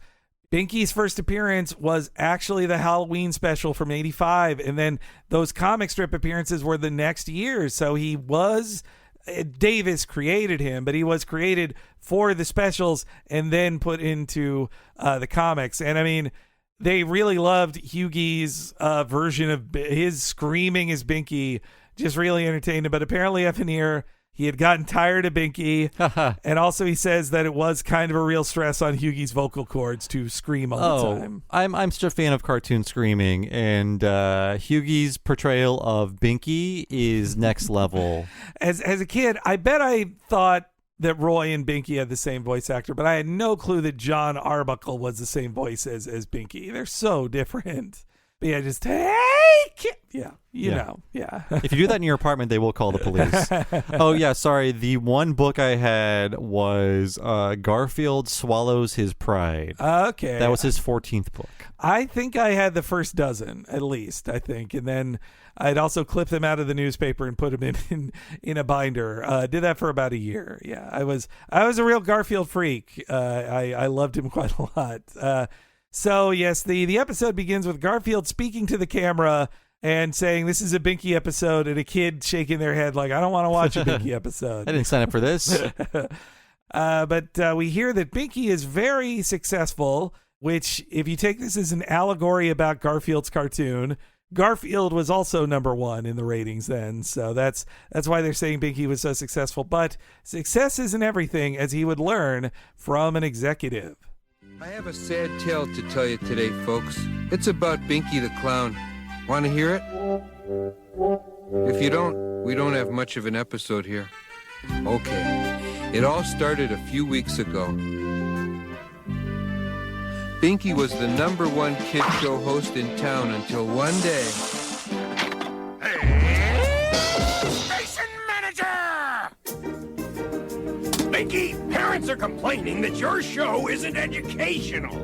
My show is very educational! Oh, really? Just what is it your show teaches children? I mean, besides that. I make children laugh! I entertain! Well, that's not good enough anymore. We need social content. We need educational value. We need the Buddy Bears. Buddy Bears? That's right. Come on in, boys. Oh, we are the Buddy Bears, we always get along. Each day we do a little dance and sing a little song. If you ever disagree, it means that you are wrong. Oh, we are the Buddy Bears, we always get along. How often did they appear, the Buddy Bears? This is their first appearance, and they became Evaniers' new favorites. They actually appear quite a lot after this. Because I was going to say, I had their song in my mind, and I remember, like, the first time I thought about it again as an adult, I was like, oh, they were so evil. Yes, yeah. This is their first appearance. Evanier likes them so much that the next episode in production order is also the Buddy Bears, and then he'll hit this even more in the episode where Roy joins the Buddy Bears in an episode, which, all right, well, let's talk about the axe he's grinding here. Yeah, I mean, very few cartoons, this could be the only one in 1990, pre-Tiny Toons, was taking swipes at other cartoons. Yes, yeah, this is very direct and mean. You know, the Mighty Mouse cartoon was also this mean to the Chipmunks as well. Though, yeah, for sure. Though more personal and mean, and just mad at the Bagdasarian family, really, not just at what it was about. But yeah, this stuff about social content and that it shouldn't just be entertaining. This was Evanier's axe to grind because, and I talked about this a little bit in our Dungeons & Dragons episode 2. In the Dungeons & Dragons show and many other shows in the 80s, they had the jerk. They had, in Dungeons & Dragons, it's the guy donning most voices. Like, I don't like this. You had Brainy Smurf on the Smurfs. He's probably the most famous version who... all the other Smurfs want to do something, and then you have Brainy Smurf the jerk who's like, I don't think Papa Smurf would like that. We shouldn't do it. And this was because some executives had the social content viewing of that you need to have a character who is, quote, the complainer is always wrong. That was the rule internally, and you had to teach kids that. And Mark Evanier hated that idea. He really, really hated it, which I can understand why. Like, he said, sometimes if 3 people agree to something, it's still bad and you shouldn't do it. One person can be right and you shouldn't do something. I really love the lyric, if you ever disagree, it means that you were wrong. Yes, yeah. That's just dripping with acid, that line. I love that line so much. And also, very intentionally, it is sped up voices done chipmunk style. and they're bears because it's Care Bears as well they're making fun of. Though what Evanier said in 2006, his biggest target for this was a show I didn't even remember, but he hated it in 1983. The Get Along Gang. You remember that? Vaguely, very There's vaguely. like a moose in a sweater. That's all I remember from it. Yeah. But apparently that show was, by the title, the biggest example of this type of writing. They were the Get Along Gang who agreed on everything except for the one jerk who said they didn't want to do something. And that's why in Big Bad Buddy Bear Roy, where in the U.S. Acres, Roy quits U.S. Acres and joins the Buddy Bear show, he becomes the brainy smurf of it who always gets like, if everybody else wants to have vanilla and he says, no, I want chocolate ice cream, a 16-ton safe drops on him to teach him his lesson for disagreeing. And he then at the end of the episodes go crazy and says, kids, have your own individual point of view. Don't agree with everybody else. And he gets dragged off of TV and fired. I think this was like a long game to get kids to stop complaining. Like, these little fuckers keep complaining about everything. Let's have very nice characters who agree with each other. This actually reminds me of, as of this recording, there was a very funny new Beavis and Butthead episode where Butthead takes like a mood medication and becomes nice. I guess you didn't see it yet. No. It just actually went live last night. And Beavis is very annoyed by how agreeable he is. Wow. Yes. Oh, I got to see this one. That's so funny. It's great. Yeah, if you're in comedy, disagreements are funnier than agreements. That's also, I mean, that again shows you how Garfield felt like such a big shift because it was a meaner show about a complaining asshole cat, really. But yeah, the Buddy Bears, I love the Buddy Bears in a hateful way. Like they just all their songs about how you never should disagree and how, and also the Buddy Bear voices. It is Mark Evanier. It's Mark Evanier and series composer Ed Bogas. It's both of them pitched up. That's why he took this extra personal. Even Evanier like voicing the Buddy Bears and Ed Bogas. He worked on a ton of the Snoopy tunes. He was the composer for most Garfield things. Also worked on a lot of Bakshi stuff. He was a composer for Ritz the Cat. Oh, geez. Yeah, one thing I forgot about the show, it's just wall-to-wall music, too. He really composed the hell out of this. And a lot of harpsichord. Yeah. Especially in the Orson's farm segment. I think that's like his instrument is the harpsichord, Orson. This guy loves the harpsichord. Yeah, so this is when Binky learns he is no longer wanted. That was terrific, boys. Yes, thank you. That's very good. It was very nice. Thank you. Don't you mind? Binky was horrified, as who wouldn't be? And he was even more horrified to hear, I'm giving him your time slot, clown. Do you understand what I'm saying? Yes, you do. But we'll find some other show for you. Now, you see, that's the kind of antisocial, cruel humor we're trying to get rid of.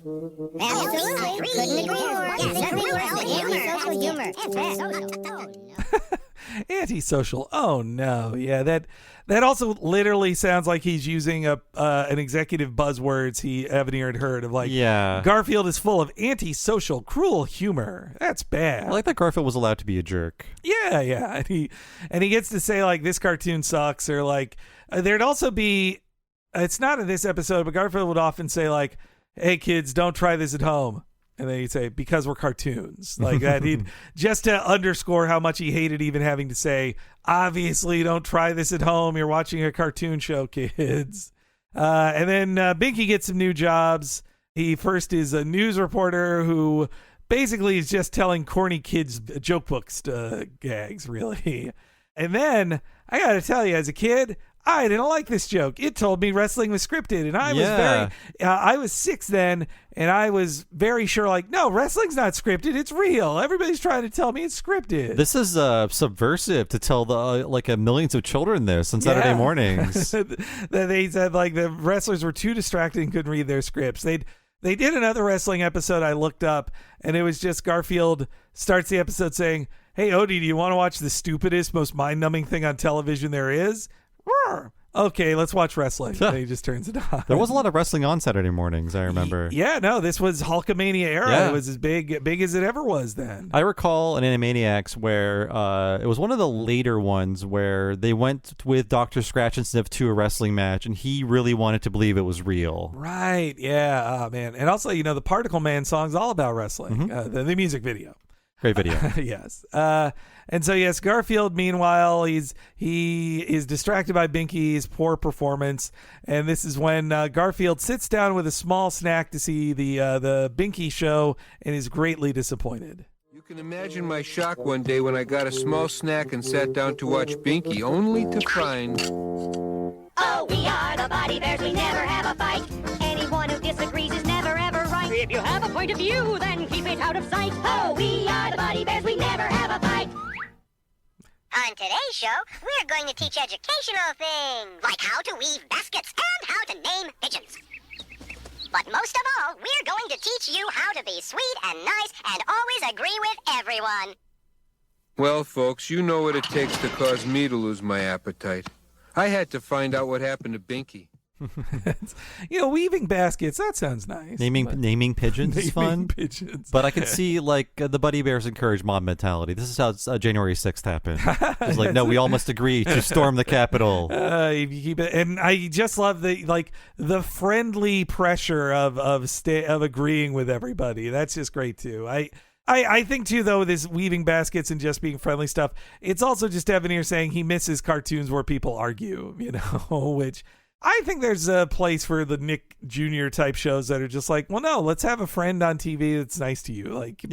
But sometimes you want to see people be mean. Well, he didn't know we were heading into the era of really mean kids cartoons in the 90s, which I dearly miss. Yes, and yeah. we're getting some of those now, I think, back it's in funny. circulation. It's funny, too, because Ren and Stimpy is so the opposite of Buddy Bears. Yeah. But then... You've maybe seen the clip, I have. Ren and Stimpy was not seemingly enjoyed by Mark Evanier because they had an episode where Roy wanted to leave the show, and he was talking to his agent. He said, I hear there's a version of Ren and Stimpy that's funny. Get me on that. Which I was like, damn. It's very strange for Garfield, the cast of Garfield, to acknowledge Ren and Stimpy. Yes, yeah. And then also be like, we're funnier than Ren and Stimpy. I like this show, but no, you're not. No, you're not. Hey, do you employ fewer criminals than Ren and Stimpy? Yes, you do. But you're not funnier. But yeah, then we see Binky's on the unemployment line, and then it's funny just to see a clown on the unemployment line. Then we see that he stuffed a wedding party into his clown car, and there's a bearded guy in the background who looks so specifically drawn, I feel like he must be a crew member. But though in general, a problem for the Garfield cartoons is they have to draw humans a lot, and it's not like you never saw humans in Garfield, but you didn't see him that much, They have to draw a lot of people in this show. They would just, I think a handful of comics had other humans besides John and Liz. Yeah, Liz, Irma, Grandma, the mailman. Yeah. The mailman. That's pretty much it. But John is not going out and going out on the town in Garfield, the comic strip. No, John's a big loser. He doesn't go to many places. Yeah. And then there's a cute enough joke of Binky screaming in a library. 2 jokes about shelving books in this episode. Yeah, I guess. Mark Evanier loves his books, I think, too. He loves his library. So this is when Garfield decides he needs to take it to the Buddy Bears.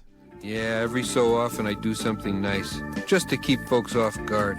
I tried to talk some sense into the Buddy Bears. Guys, you don't always have to agree on everything. That's right. Yes, we do. We agree with that. Absolutely. It would have to be said. But what about having an individual point of view? I have an individual point of view, and I agree with him, and I agree with both of them. We all have an individual point of view. The Buddy Bears were driving me bananas. I knew there had to be some way to get them to stop agreeing so much. Then I got an idea. It's just funny. Lorenzo music against the Buddy Bears is so funny. God, I just love it.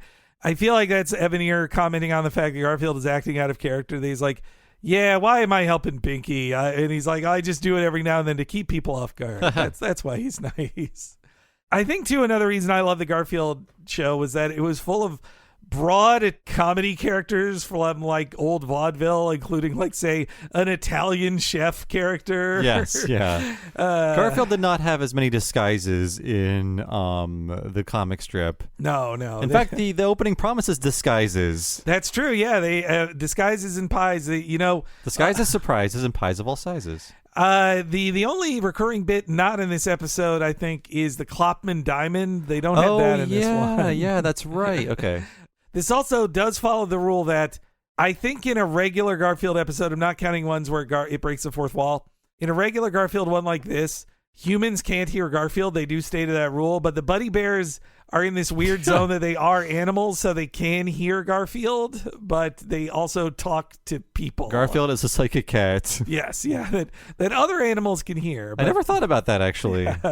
But yeah, so Garfield finds the wedge of pizza to get in there between these Buddy Bears. I'm with the caterer. We're having a pizza for lunch. What would you boys like on your pizza? Pepperoni and mushroom. Anchovies and pineapple. Sausage and black olives. What do you mean? Pepperoni and mushroom. Anchovies. In the history of mankind, no two people have ever been able to agree on pizza toppings.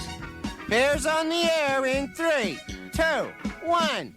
Yes, I'm proud to say that we got rid of that bad influence, Binky the Clown, and we've replaced him with a sweeter, more educational show for children. Here they are, the Buddy Bears. Anchovies? No. What an appalling display. Arguing like that and over pizza. Stupid argument. Everyone knows you put meatballs and peppers on pizza. You mean onions and Canadian bacon? Oh, you're both wrong. You need your tuna fish and extra cheese. No. If you don't have your extra cheese, you don't need extra Meatballs and peppers. Oh, it's those Buddy Bears' fault. I've got to get Binky back. We're approaching the dinner hour, and all this talk of pizza is making me hungry. Yeah, but Garfield in general will make you hungry. In the 30 years since this episode has aired, or 32, their comedy pizza options are now delicious. Like, anchovies used to be like, ew, anchovies. They're actually very, very good. Now, I noted no pineapple, Joe. I think one person says pineapple, but yeah, if I had to pick one of these that's being thrown out there as the way, that onions and Canadian bacon, that sounds pretty good. I like tuna fish on pizza. Yeah. It's actually pretty good. I've never tried that, actually. Get it in the North Beach area of San Francisco. It's very good. Well, if I have $100 for a pizza. That's what it'll cost you. I will say that my wife and I are good pizza agreeers, although I'll put her on blast right here. She orders too many margarita pizzas, and I say, let's spice it up a bit. Let's get things going here. I love basil.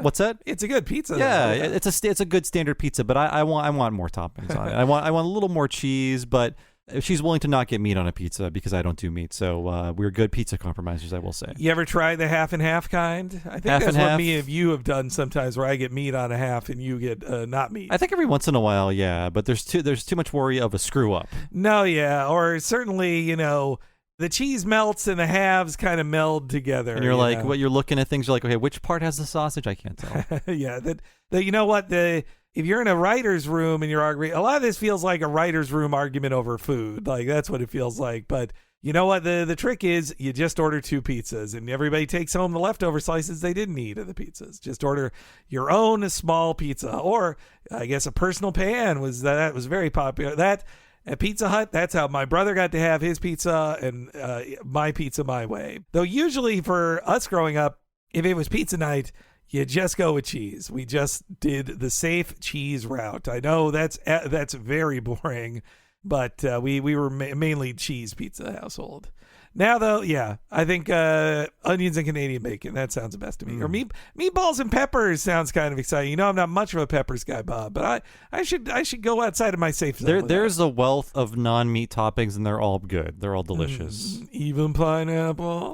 You know what? I'll fuck with pineapple now and then. No, I've had it on pizza. And again, clearly I like a Hawaiian-style pizza because Canadian bacon's one of my favorite toppings. I do love, though, that they make it kind of a political thing that it's like, people don't disagree on, like, religion. Like, in another cartoon, he'd have said, like, oh, and of course, what version of Christianity you guys, like, worship or whatever. But instead, it's about pizza and how nobody agrees on that. And then we have a quick joke that Binky is running for political office, as all clowns do. But Clowns in Congress. What a bunch of clowns. I heard Mark Evanier had another good joke like that in one interview where he said he was mentioning the monkeys at typewriters that if they live for eternity, they could type out all the works of fiction.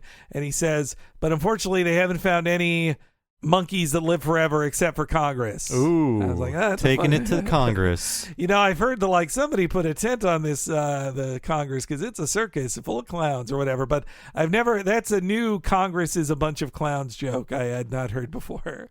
But yes, Binky gets his old job back. But what happens to the old Buddy Bears? So Binky got his own show back, and everyone wound up happy. Sort of. Yeah, you're wondering what happened to the Buddy Bears.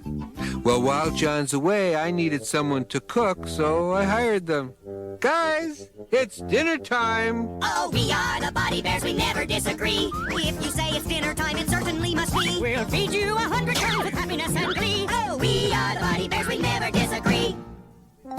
Now, some things it's good to never argue about. And then he eats a whole ham, pie, and sandwich in one move. Yeah. I was thinking Mark Evanier. I was a reader of his blog. In the mid-aughts, I was more of a regular reader, and I remember that he was a very big man, and dangerously so he got gastric bypass surgery. And a lot of his updates since then have been about like what he's eating, the certain things he can and can't eat. And I wonder if Garfield was a bad influence on him. Yeah, or did he just write so well for Garfield because he loved eating stuff then? Yeah, he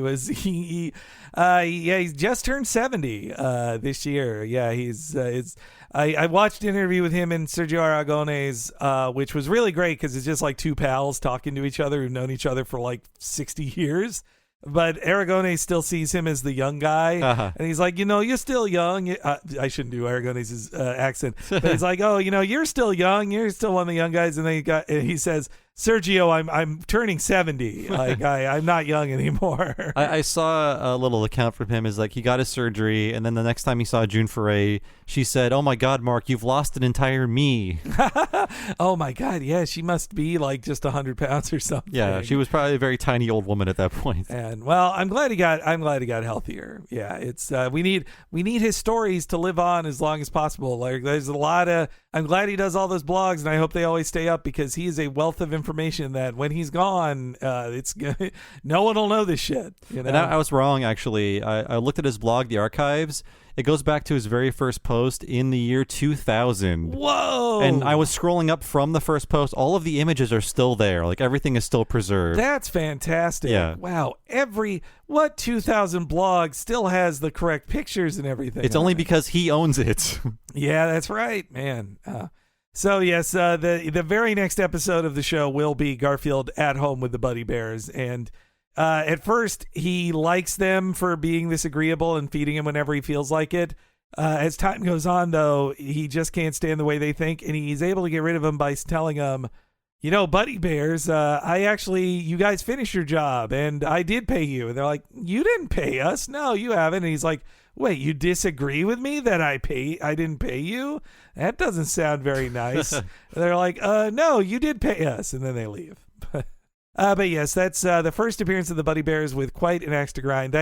I do think there's some fun animation on Binky, like screaming and stuff, but honestly, everything is so simply drawn. This feels like when we did Rocky and Bullwinkle, that it's like, this is just a radio play. It works pretty good as that, too. I mean, I'm sure people worked hard on this, but the staging is never really that creative. No, which, I mean, honestly, Jim Davis's staging is not at all creative, and so if they're adapting it correctly, then this shouldn't be either. Like everything is like a medium shot, and then like close-ups for like a conversation. There's nothing more daring than that. No. But maybe in some songs they take little chances. I will say, the songs are where they're allowed to have more fun, where there's room to have more fun, and they look pretty neat, like the little music videos they make for US Acres. And Evanier wrote a lot of the songs in it too. Oh wow, okay. I forgot there was a whole musical episode. There were multiple musical episodes. There was one I just watched yesterday of Garfield and Odie and John go on a picnic, and it's just a song about ants stealing their stuff, like, we're the ants who ruin your dinner, we take your food. That ringing any bells for you? No, but I forgot there were songs actually in the Garfield segments. I think U.S. Acres had way more songs. Was there a song in every U.S. Acres? Was that like the main feature? Boy, I can't say certainly it was every episode, but I watched, like I said, about a dozen episodes, and every one of them did have a song in it. So it might have been the quota for U.S. Acres. I also think U.S. Acres was so thin in like character and plot that they really wanted to pad it out with like a minute or two of songs, every one as well. Maybe they wanted to sell an album. Like, this U.S. Acres could be huge. Yeah. Unfortunately, though, this did not make U.S. Acres any more popular. And so, yes, we then have a quickie from U.S. Acres, which also is from the comic strip. Unfortunately, though, you got to go to archive.org because it's not hosted on Garfield.com anymore. And I think it flowed much better as a strip. A lot of these quickies, they don't know how to really translate those 6 panels to little shorts. Yes, yeah. This was a Sunday strip, February 21st, 1988. And U.S. Acres in 2010, its archives got added to Garfield.com, and apparently they even drew a few new U.S. Acres ones. Like, somebody must have told Jim Davis that there was a slight amount of nostalgia for U.S. Acres. So he brought it back, but then when Viacom bought Garfield, Garfield.com got shut down, and the U.S. Acres cartoons were gone. So fortunately, somebody saved them all in there on archive.org. I love how all these characters look. They're very well designed, especially Wade. I love his inner tube. I mean, it's part of the joke of his character. He's a duck who's afraid to swim and can't swim. But the little head on the inner tube that kind of does all the same emotions he does, it's never explained. Yes, yeah. But I was always like fixated on that little head. It doesn't have the lip sync of Wade, but it does every action Wade does. It always drew my eye, for sure, yeah. And I was looking at, while we were talking, I was looking at the early U.S. Acres. It's pretty ugly. It's not as marketable looking as all of these characters that you see on the cartoon. Yeah, it took them like a year or two to get any good looking. Yeah, it's kind of a hideous comic. I get why it was not successful, even if it was, Jim Davis in some interview, somebody asked him like, hey, why U.S. Acres? What was it? And he's like, I grew up on a farm. That's it. And he had no follow-ups about U.S. Drank Acres. some dog cum. You know how it works. I'm referencing that old meme. Everybody's favorite. We know it was a protein drink. We know. Yes, but it's funnier. Yeah. Also in the show, this is the only appearance of Lanolin here.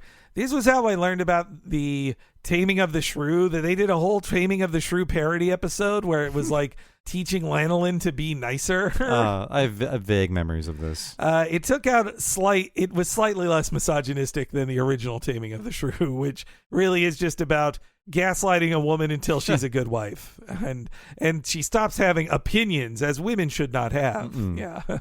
Yeah, pretty unwoke of William Shakespeare, 600 years ago. He's canceled, fam. We're doing it.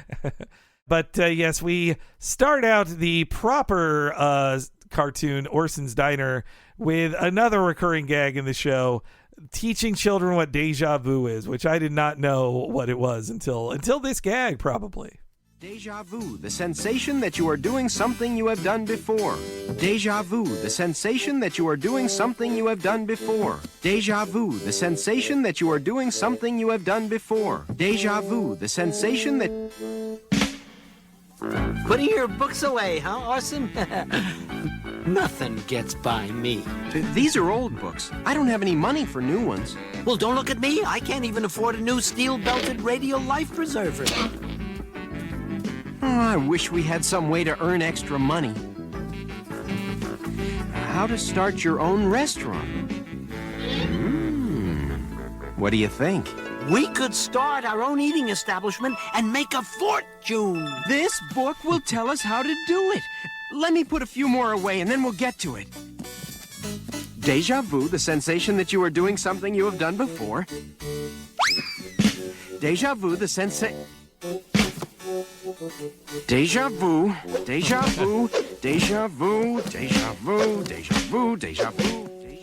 Orson is waiting for the running joke to end. Yes. Yeah, I mean, no other cartoon was doing this outside of like Tiny Toons or whatever, but I don't think even they would linger on that joke for that long. For this long, yeah. Not in 1990. It was way late in... The closest I can think of is the mango drink joke. Yeah. In that was like third season, which had me rolling. Seriously was rolling on the floor laughing as a kid. And gorgeous animation on that. Yes, yeah. Unlike this. Great. We all love Kon-Tiki references. Yes, yeah. That's why this show barely even feels that obscure compared to if Tiny Toons was doing the same thing. Paul Dini and Mark Evanier, they're buddies too. They worked on similar things. That was I listened to another interview where Evanier was talking about Garfield, and it was because Paul Dini was on the podcast, and the guys had Garfield questions for him, and he's like, no, just call Mark Evanier. He'll do it. And Mark Evanier joked that he's like, Paul Dini that's the guy who's married to the magician. Yeah, she's great. And he just was like dunking on Paul Dini there. I do have a lot of respect for that joke, for sticking it in this U.S. Acres short. Yes. And when I was watching it, I forgot about this joke. I forgot like most of this. So I was watching it again, and I was like, oh, they're going to do Deja Vu a few times. They do it a lot, and then it comes back, and I was like, okay, good. This is cool. I like it. Yes, yeah. It probably taught me to be more annoying. Like, oh, repetition is funny. 17 times is funnier than 3 times. Yeah. And then we all laughed at Sideshow Bob stepping on rakes in a few years after this. Yeah, it got us ready for it. Man, also, Wade has so many funny lines, like putting your books away, nothing gets by me. Like... He had to have other funny asides, too, of them saying, like, boy, have you ever seen A More Beautiful Day? And he's like, nothing could go wrong. And then Wade replies with, well, then this is going to be a boring cartoon, if that's the case. Also, though, let's start a restaurant. Guys, you're going to lose lots of money that way. That doesn't make you money. You lose money. Like 90% of them fail in their first year. You don't want to do this. Unless you can get some PPP loans to cover it. It's not going to work out for you guys. But, they should be starting a podcast instead. That's, low overhead, quick to make money. Well, it's not quick, but... You'll lose less money. You have to do it for free for about 7 years, then, yeah. But hey, then you don't have to pay for all of the startup costs of a restaurant. Mm-hmm. So yes, like most of the shorts, and these songs are usually written by Mark Evanier, though not credit to him, at least lyrically. This has a song to it. I'll drop it in here. Got a counter and some dishes and a cook anything cookbook. Got a pencil to take an order, 'cause anything you want to cook. Just take a little time to stop in and dine and try our specialties. Our barbecued ice cream, our baked bee's knees. You won't leave hungry 'cause we want to please. It's a delightful little diner, and the service here is really swell. Get a smile with your order and a fly in your soup as well. We'll like it the best if we're put to the test and the customer is satisfied. Hey, then we can say the food here's okay, 'cause the customer hasn't died. I'm just kidding. The food's great. And it's just a collection of like weird things like baked bee's knees. It feels very Susie-ian. Yes, yeah. I love that it ends with like, and we'll know the food is good because the customer hasn't died. I'm just kidding. The food's great. Like, I think maybe the network realized that line is a little dark, and yes. Orson's got to say, okay, that was a joke. There was another joke too where Orson had some plan that sounded reckless, and Roy responded to him with, Orson, how long have you thought about ending your life? Like, how long have you been having these feelings? It's like, damn, that's a suicide joke. It's a little dark. They were in kid shows.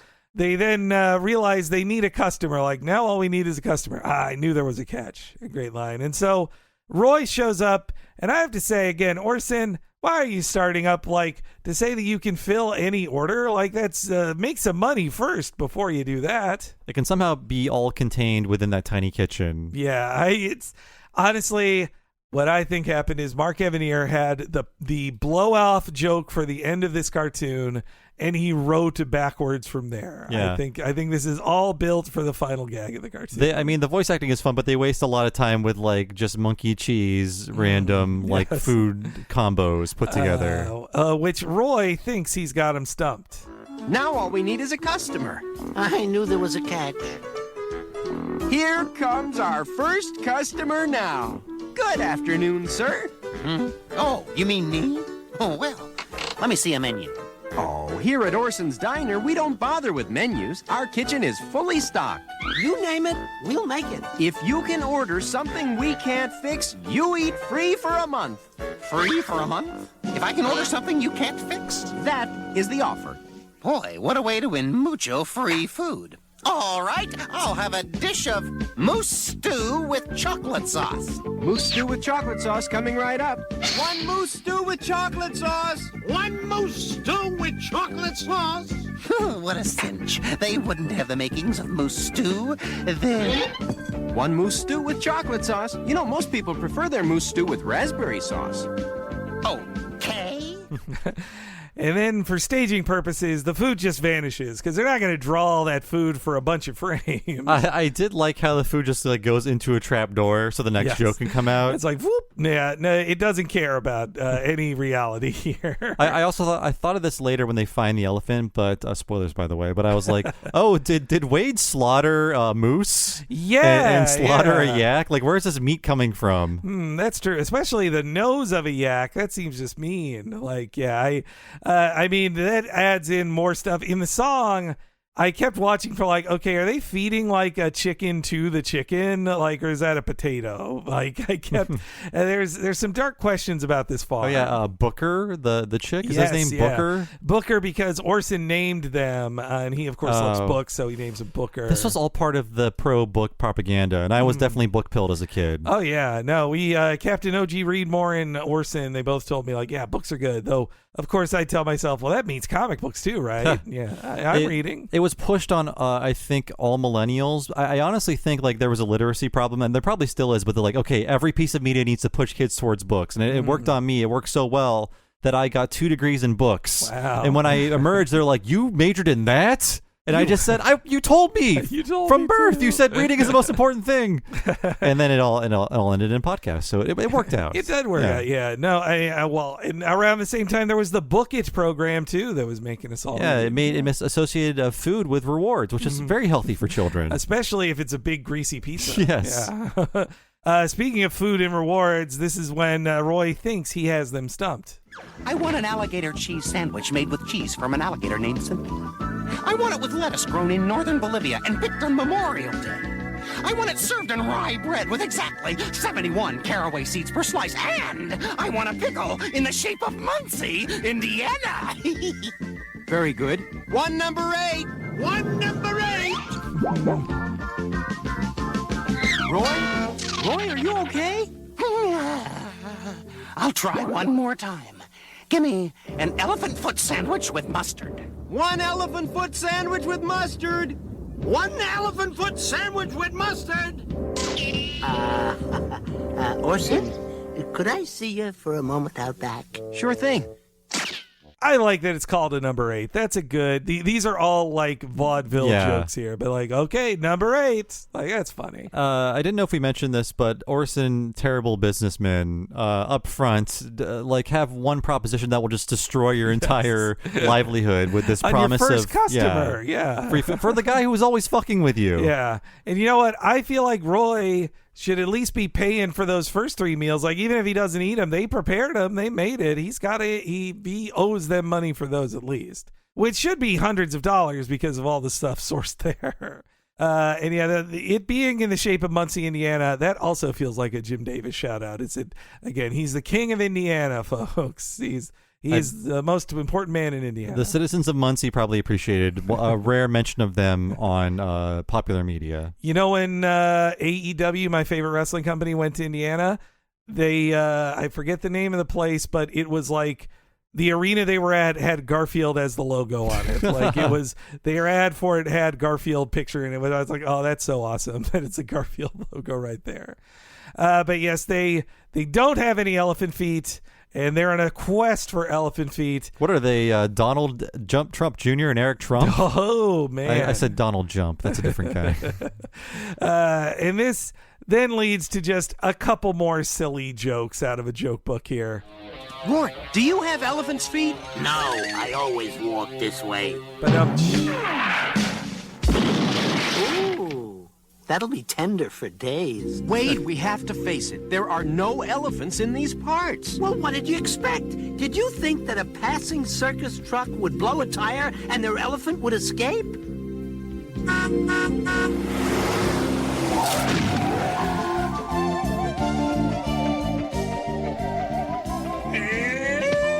Driver! We have a flat tire! Anything can happen in a cartoon. As that clip was playing, I was getting a call from Cincinnati. I know no one there. Perhaps Indiana has finally invaded. They'd be the first to know. They're warning you. That's funny. Tell your family. I forgot that Binky was in every segment of this episode, too. Yeah. So did you much say Binky. on this podcast or perhaps off the air that the network didn't like Binky? They didn't like him either. Okay. No, I mean, he's just like a screaming loud guy. And all of the jokes are about how kids changed the channel for Binky, which makes me think it must have been a real thing. But yes, that Binky appears off screen here, but then Wade realizes they can't like cut off the feet of this living elephant. They didn't think about this earlier. It's like, all right, you hold him down, I'll saw his feet off. It does seem pretty cruel. He'll bleed out on U.S. acres. And so this is when Orson realizes that they got to admit that Roy won, but they're going to get him in the end for really another just vaudeville, like Milton Berle style joke to pay it all off. The circus will eventually miss him and they'll come back for him. We'll take care of him in the meantime. Yeah, what are we going to do about Roy's sandwich? I think we're going to have to pay him off, but I have an idea that'll make it worth it.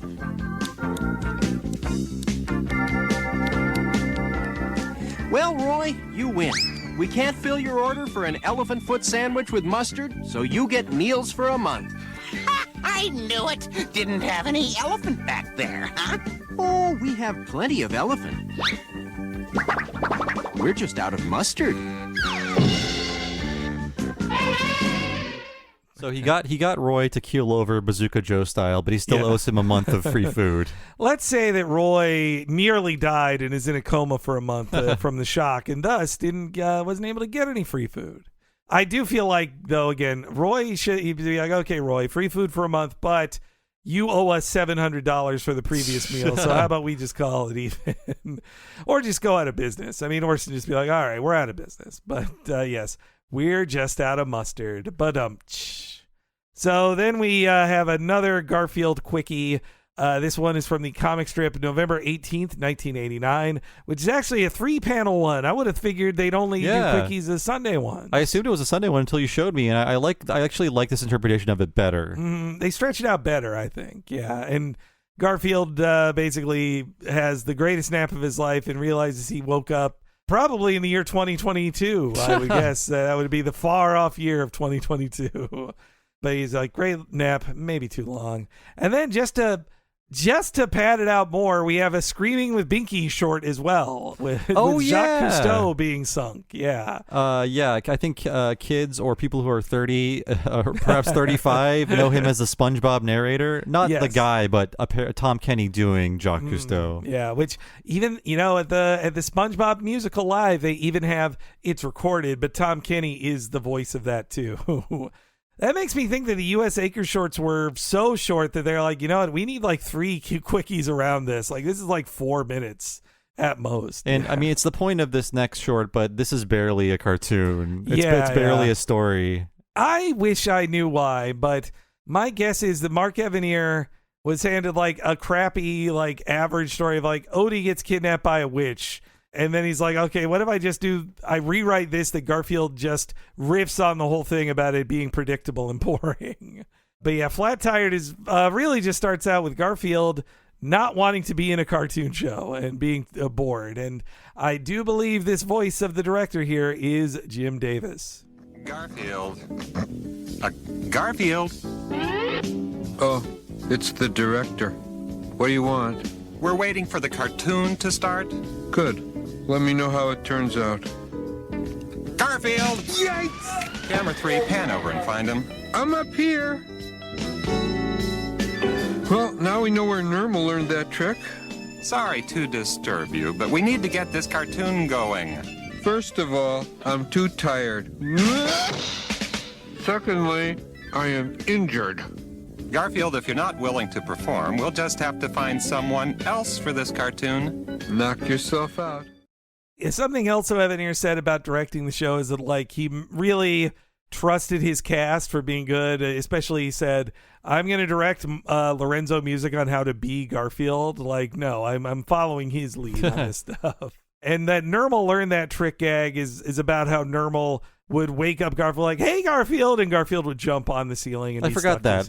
Yeah. I missed the reference. The show is too dense for me. But yeah, it would do a lot of fourth wall breaking, this cartoon. That's also why I wanted this one. It's like classic Garfield knows he's in a cartoon and comments on it. But Burger here, his Odie noises are at least fun. And this little bit here where he gets cast also feels like a reference to Muppet Babies. And, of course, they have to be funny. I know who we can get. Get me Kermit the Frog on the phone.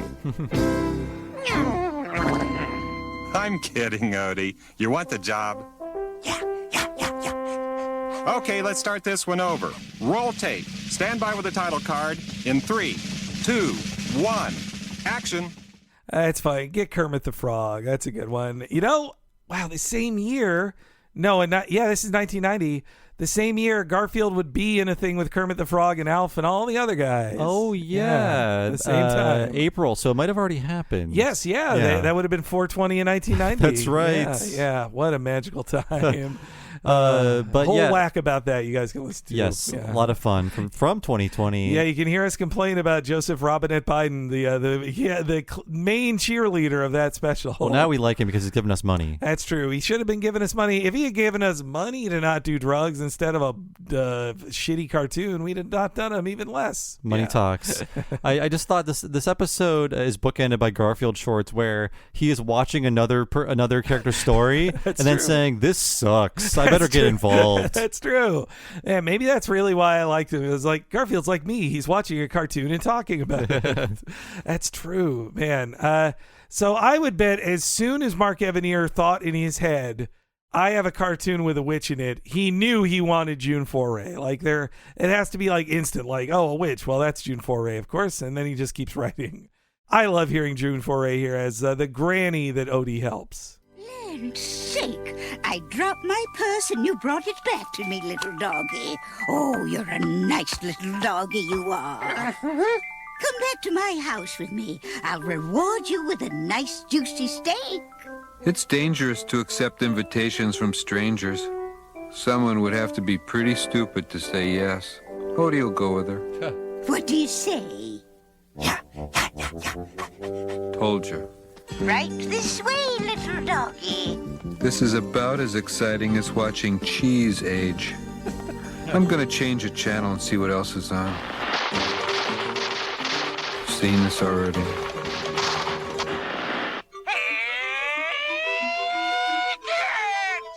I'm not that desperate. Yes. It just like Muppet Babies, Garfield relies on some stock footage to pad things out. Man, remember when you'd see black and white stock footage on stuff? I feel like SpongeBob was the last cartoon that could do that.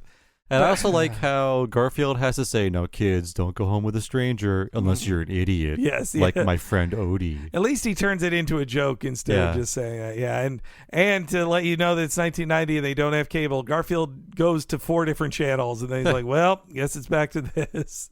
And this again is when Garfield just shits on how obviously written this is and how it's just like a stupid bad cartoon. Now you make yourself at home while I change. She'll probably turn out to be a wicked old witch or something. Hey, can I call him or what? I hate little doggies. so I'll turn you into a toad. No, worse, a snake. No, even worse, I'll turn you into the most unspeakable, disgusting creature in the world. She's gonna turn Odie into a top 40 disc jockey. Oh well, it's not my cartoon, it's not my problem.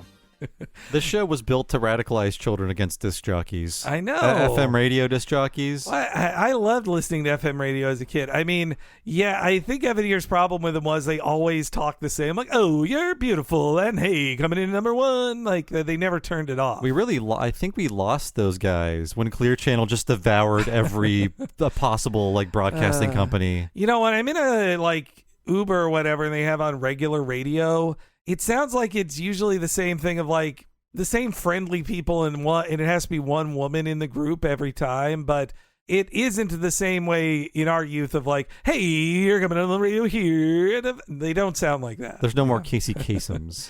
And yeah, 7 episodes after this is the DJ John episode where he becomes a disc jockey, and it's all about how much he hates disc jockeys. And then this turns into like a brief Scooby-Doo chase, and it's just a crappy cartoon. Garfield's like, yeah, this sucks. Like, this is boring. He's right. Though Odie only has like one actual good joke in this where she asks him like, what should I turn you into? And he just shows a picture of himself, and she's like, it's too easy.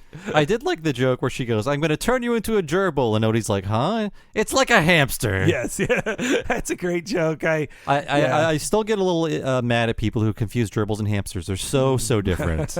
I've been guilty of it. Yes, and I was furious. I noticed they drew the witch version of her as stacked. Like this witch has a lot going on up top. Actually, she's built like a brick house, I'd say, this lady. Yeah, but yes, this is when she turns him into a gerbil, and Garfield is, as usual, forced to be an active part of his own. You're right, just like in the first act as well. Garfield's like, fine, I guess I have to solve the problem of this cartoon. Fine. I'm going to turn you into a gerbil. Huh? Looks like a hamster.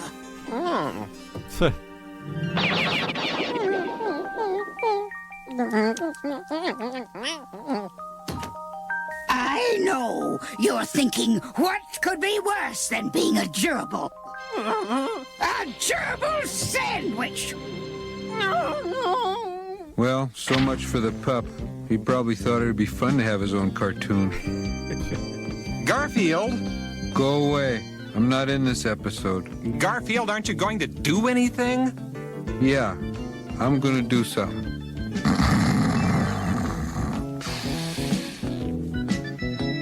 Oh, all right. I better get guest star money for this, though. I love that guest star money for this. Also, I want an ASMR sound channel of just Greg Berger doing gerbil noises. Like, just as I'm sure there's like 10 hours of Greg Berger doing gerbil noises, like YouTube video somewhere. Yeah, there has to be. If Berger's looking for new jobs, he should be getting into that too. You know. I really like Garfield's little portable TV in front of his. I don't want to say cat box, but his sleeping box. Yes, yeah. Because we had one of those. It was in the kitchen. It's like, okay, I can watch TV while I do the dishes. They were fun. Yeah. Now we just have our phones do that for us. Now a 4K TV is like $14. Yes, yeah. You just fold it up under your arm, leave Best Buy. Oh yeah, I watched another episode of Garfield where the plot is about how you have to buy a new TV set every year because they make it better. And this was a joke in like '92. And I'm like, wow, this is you guys don't know what you're talking about with the disposability of TV sets. But yeah, so then Garfield, in a very corny way, just shows up dressed as a delivery guy. Did he have a big mustache as the pizza man? He did, yeah. Okay, I guess it hides the cat muzzle. Though he's just a big orange kid. That's what he is. And this is when Garfield saves the day in a very corny way. Well, like the man said, here's another nice mess you've gotten yourself into. Let's go home, fella. Oh, you're wondering how I got inside the box. Don't ask me. It's your cartoon.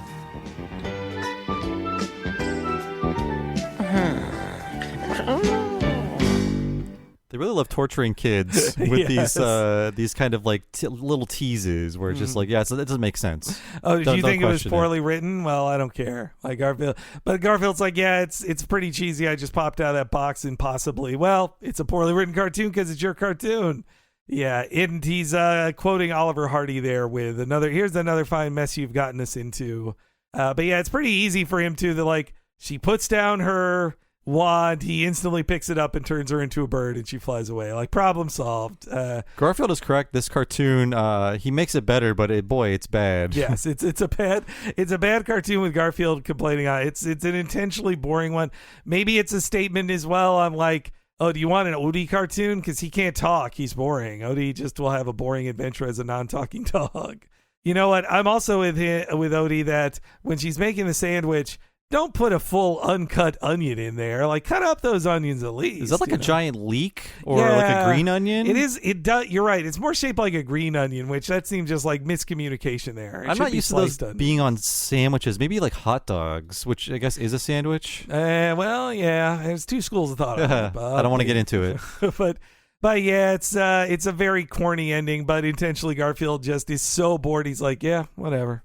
And then boom, just the credits right to it. But yeah, I love June Foray's Witch Cackle so much that even a boring cartoon like this one, improved by Garfield's commentary, I still love hearing her voice in it. So I'm glad she was in it. Yeah. And again, a good episode to get just so we could also hear Jim Davis and Garfield breaking the fourth wall on an intentionally boring third act cartoon. Yeah, I mean, I don't think I will watch more, but it was nice to go back, like dip my toe in this, and I watched it a ton as a kid, just to see what it was like. And I was like, oh, you know what? It was still pretty good.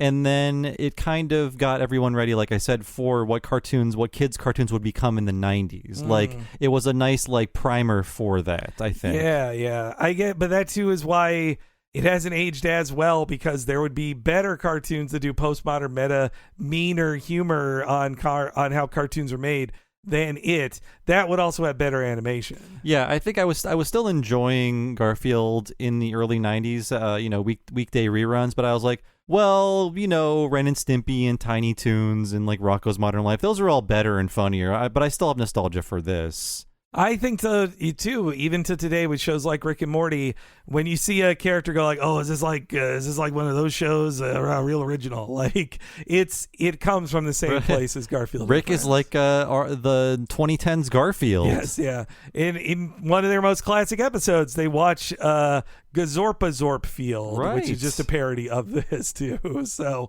But yeah, it was a lot of fun to go back to it, and it was a fun one to watch for the episode that publishes around my 40th birthday, a thing that was so important to me on my 10th birthday. And Henry has signed an affidavit that we will never cover Garfield again.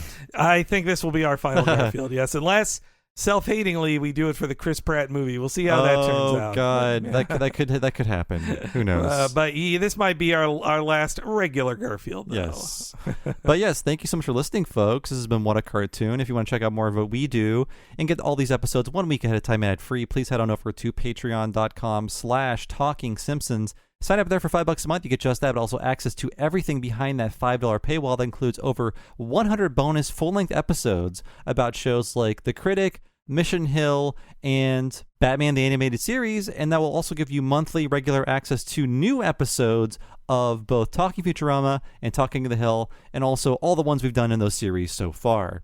And there is a $10 level as well. When you sign up for that, you get access to all of the $5 things, of course. But you also get access to one Megalon podcast once a month, only for patrons of that level or higher. And what is that, Henry? Bob is talking about the What a Cartoon and Movie podcast, where we cover an animated feature film super duper in depth, just like we do an episode of Garfield and Friends. That means sometimes talking for over 5 or even over 6 hours about an animated feature film. This month, we're covering the very recent Beavis and Butthead Do the Universe streaming film. We go super in-depth to that, and we learned a ton of history on it, too. You'll hear it all at the end of this month. Just last month, you got to hear us talk about The Rescuers Down Under, which finished our Disney Renaissance summer. And there's a giant back catalog covering a ton of films, like our 6.5-hour-long episode of Who Framed Roger Rabbit, us covering South Park Bigger, Longer, and Uncut, Aladdin, a Goofy movie. There's so many, too many to name. Akira. Check it all out. Over 200 hours of exclusive What a Cartoon movie podcasts, in addition to everything else, at your fingertips at patreon.com/TalkingSimpsons. And I've been one of your hosts, Bob Mackey. You can find me on Twitter as Bob Servo. I have another podcast, by the way. It's called Retronauts. That is a classic gaming podcast about old video games. You can find that wherever you find your podcasts, or go to patreon.com/Retronauts. Sign up there for 2 full-length bonus episodes every month. And Henry, how about you?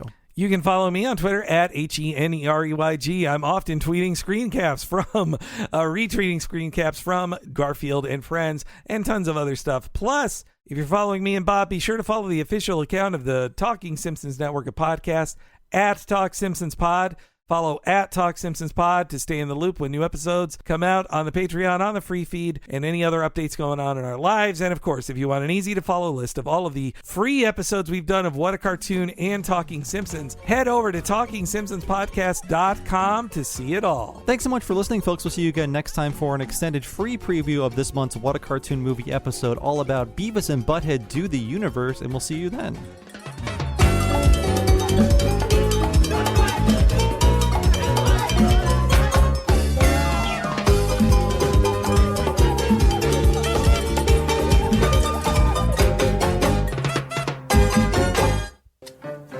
Then he got a job in a library. Hey! Where do these bucks go? That lasted a good 8 minutes. How pathetic.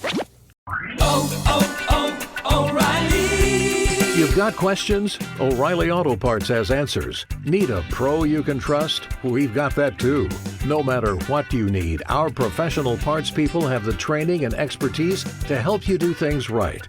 Deep automotive knowledge. Just one part that makes O'Reilly stand apart. The professional parts people. O'Reilly Auto Parts.